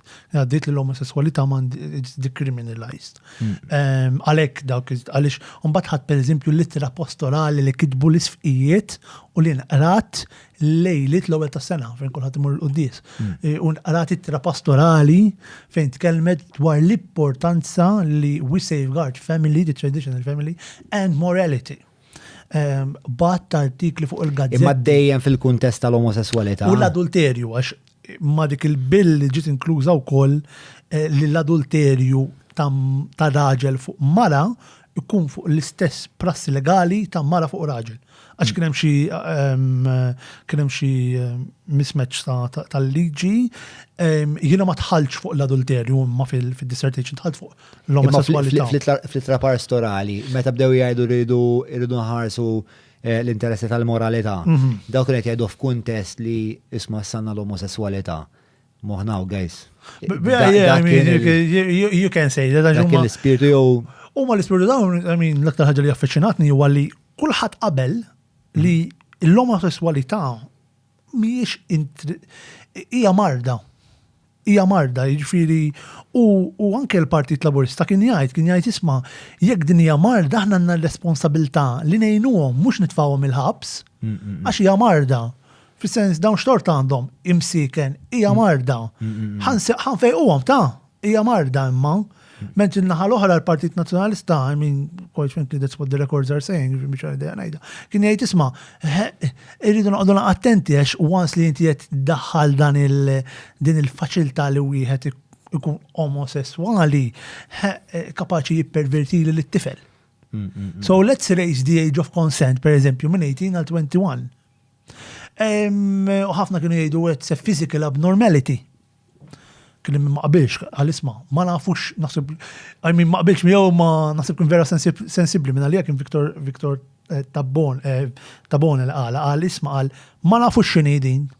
Let's stop and let's reflect. Fili maħniex naqblu, jekkux marda, jekkux perversion, jekkux nature, jekkux nurture, ma nafux x'inhi. Let's stop and reflect. Ovvjament it-tala li kien hemm ukoll l-element tal-internet li kien għadu kemm sar ftit ta' snin. Qabel. Kien għadu għaddej l-internet jew kien spiċċa? Fis-69 waqaf l-internet, ngħidu fis-72, imma ovvjament l-effetti jew ma waqafx fis-69 jiġifieri. Jiġifieri dak kien għadu hemmhekk u minn taf kien qal isma' mela dan, aħna maħniex qed nagħmlu dan biex immorru kontra r-reliġjon kif qed jaħsbu n-nies, imma verament għax nemmnu fil-post taċ-ċittadin bħala partit soċjali. So kellek dawn l-elementi kollha differenti. U ir-raġuni għalfejn għażil dan is-suġġett huwa biex anke aħna nifmu meta ngħidu Malta l-ewwel fil-Lilga Rainbow Map għal 6 snin konsekuttivi. Imma l-istorja minn fejn ġejja l-impatt tal-kolonializmu Ingliżi x'kellu x'jaqsam fuq din il-liġi, waħal mill-aħħar, din il-liġi minn fejn ġiet. U l-impatt tal-kolonializmu kien wieħed pożittiv jew negattiv? Fuq din negattiv, u għax huma dej anki Sexual Offense Act spiċċat fuqna jiġifieri fejn hemmhekk. Aħna uritnija ġifieri. Għax inti ma kellek probablement laqas homosexuali ma kienu jgħidu sodomi. Sodomi, eżatt. U t-tajt il-verità kelli naqa' diskussjoni if it's misleading yes or no, ma inħabba raġunijiet akademiċi daqżinna l-homosexuality imma sodomi kienu jgħidu fil-fatt laqas kienet ċara fil-diskussjonijiet tal-Parlament jgħid isma' this is men with men. Laqqas mara ma mara, għax mara ma mara qatt ma kienet illegali. Qatt ma kienet illegali. Jiġifieri u mbagħad dik il-patriarkija. Dik hemmhekk qal tibda tgħid immalfejn qatt ma kienet illegali, ma kellix ċans nidħol fiha. Immalfejn ma kienx illegali, forsi għax il-mara kienet suġġett dejjem ta' raġel, who knows. Bħala l-elementi ta' sodomija laqqas. Le. U għax 3/4 tal-pornografija lesbjani u threesomes forsi jizda jkunu kollu. Imma fis-sens dejjem appellatu dal-format tas-seks jista' jkun li għalhekk ukoll. U la darba għandek pjanek la darba tlesti il-miġġija akademika tiegħek jew dik mhux ħaġa li ħadd tispiċċa beħsibek tagħmel omrok akademiku.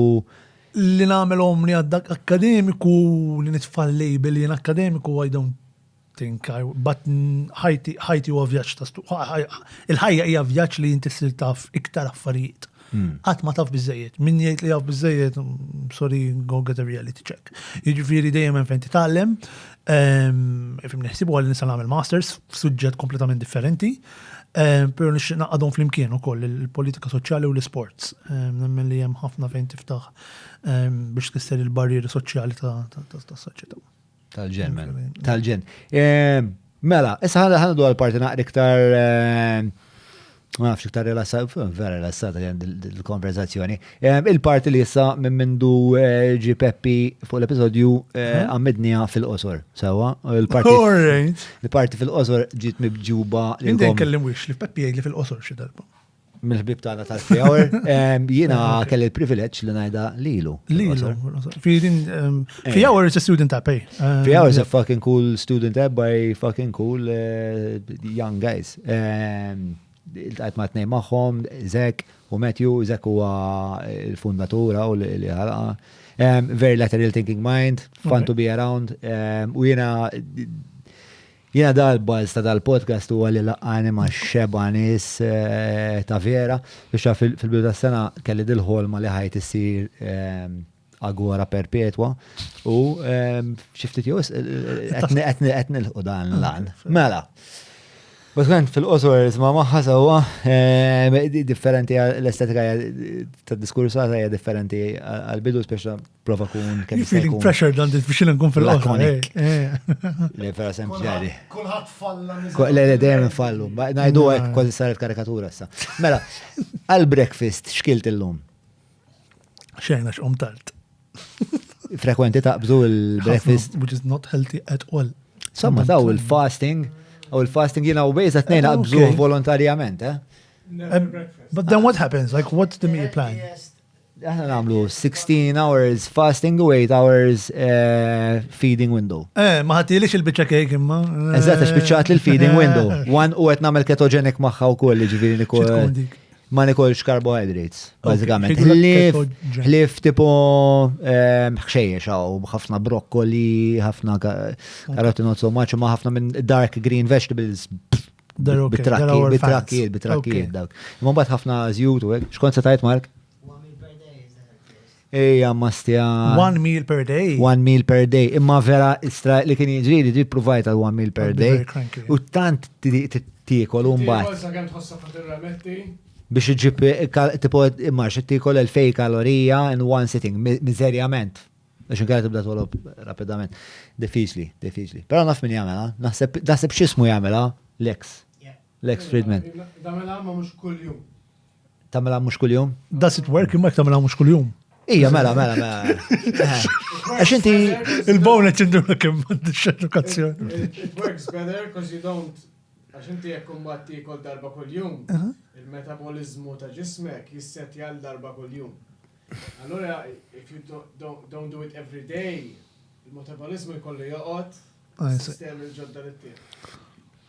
Right, għanibda niħu bajda kull jum fil-ħodu daqsik. Il-film favorit tijak? Interesting. I would say it's ma doffin say ġismu Robin Williams. Telli naflimu, Dead Poets Society. Dead Poets Society. Għax dejjem ma rajtu reċentament? Iwa rajtu reċentament. Stien rajtu vera. Jisum bidel, u l-feeling jisum bidel. Il-feeling imbidel tijaw. Pero xorta, there's a lot of themes which resonates with me. Dik risonanza. Pero niftakarni ġviri meta kont għadni zaħir ħafna, kelli xi 10 u għet naraħ u meta jibdew umu wieħed l-istudenti u jitalaw bil-wifqa. Tipo għadha tikkommovini sissa. That's the moment. That's the moment. Beautiful moment. Napprezzawhom ħafna film zeki. ħafna. Għax għandhom storja wara jom. It's very well acted fl-opinjoni tiegħi. Imma it stays throughout xintara. Jena naħseb imma mbaċ fiex ħin tikber ċertu affarijiet tibda tarhom b'mod iktar kritiku. Mentri l-ewwel darba li rajtu, I was getting all the information. This was new to me. It kind of opened the new Pandora's box. Then when I saw it recently, I was just like... Taf lim naħseb l-imtred falliet għalija meta l-istorja ta' dak li xtaq jirreċta u missiru ma xtaqux. Biex tant rajni ġo tipo Billy Elliot fuq Billy Billy Elliot, yes. Issa yes, Billy Elliot yes. fucking tajjeb, Vera tajjeb. Ma interessanix ġifiri jek nitlef 10 ma show points fuq għadi ma Billy Elliot. Anzi, my opinion it gives you an extra 10. Terġa tiġiġi ma d-dihla. Mela, għandek ambizjonijiet politiċi? Iwa u le. Fis-sens... politiku bomba, inti. Just by the virtue of the fucking answer, isek trejni għawk. Divot. Le, għad ma nistanajt le fil-ħajja, fil-sens il-ħajja naħseb tant li tik, fil-sens kellek tejt l-lemon borġ ta' 10 snin ilu l-ħajkun għawnek, l-lum kien ngħidlek binti titħaq. Ġifieri ma nistax ngħid lemon borġ ta' 35 fil-ħajkun. Laj kollok il-funeral, l-imdiska sendoqqulek. U għawek jisnif impliċitament għetnajt li ħajmut qabli. Meta fil-fat għandu 26. It's okay, I'm okay with dying. You're okay with dying? Tell us about that, fuck it, issa. Le, I mean, jina għandi teorija. Oh God, this is a whole other story. I'm going to be very quick. Jina namel li, għara, ix-xenza tgħidilna li l-enerġija, energy is nor created, neither destroyed. U r-reliġjoni jgħidilna li Alla kien minn dejjem u jibqa' dejjem. I link those two and I'm like, jien meta mmut l-enerġija tiegħi se tibqa' tesponi lil nnifisha f'dak kollu li qed nagħmel. So jekk jiena nagħmel it-tajjeb se nisibbi xi enerġija pożittiva fil-ħajja ta' ħadd ieħor. I'm okay with dying as long as it was good terms. U nemmen ukoll li meta tagħmel biżejjed ġid fil-ħajja kapaċi taħad tiħu dik il-gratitude li fil-kontest li ġu sejdu l-ġenna jew il-nirvana jew whatever. Jiġifieri, u jekk le tarġa' tiġi u soffri s-sofferenza tal-ħajja. I know it's quite sad. U d-diska fil-funeral? U d-diska fil-funeral li Fix You Coldplay. Fix You Coldplay, all right. Xinu? I'm a huge fan of Coldplay. Konċert fuq, kontemplajta qabel? I mean, s-satejta, riflettejt fuq. Riflettejt fuq. Mux li fil-funeral, I mean, it's my song. Ikollok tmur lura u tiltaqa' ma' man ta' żmien il-praċett, għanajdu hekk. X'tajlu? Keep doing what you're doing and you'll get there. That's. All right. Dak kienu l-mistoqsijiet kollha li kelli għal dan around. Fil-qosor, jien l-ewwel wieħed li kont fil-qosor.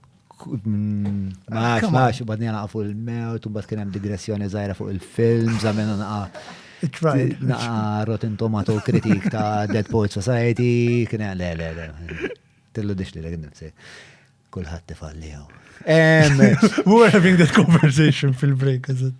Xit najlek, men, għandek kek xaħġa li tixtiq tajt qabel ma il-poddata? I mean, this was amazing. Thank you. Very hard ghost. Like you all created a very safe and brave space for me to be able to connect, communicate. I mean, Jay Townek, forsi biza that I won't be able to connect with you, but dik il-biza marret literalment mis-sekonda l-ħareċ il-ways u rani bil-kejk fidi. Il-kejk ta' muxari. Il-kejk, it says a lot. Imma, like, we need more of these conversations, honestament, and brilliant, well done. On that note, thank you for coming. You're fucking powerful man. 26. Damn it. Narakom il-ġimgħa d-dieħla.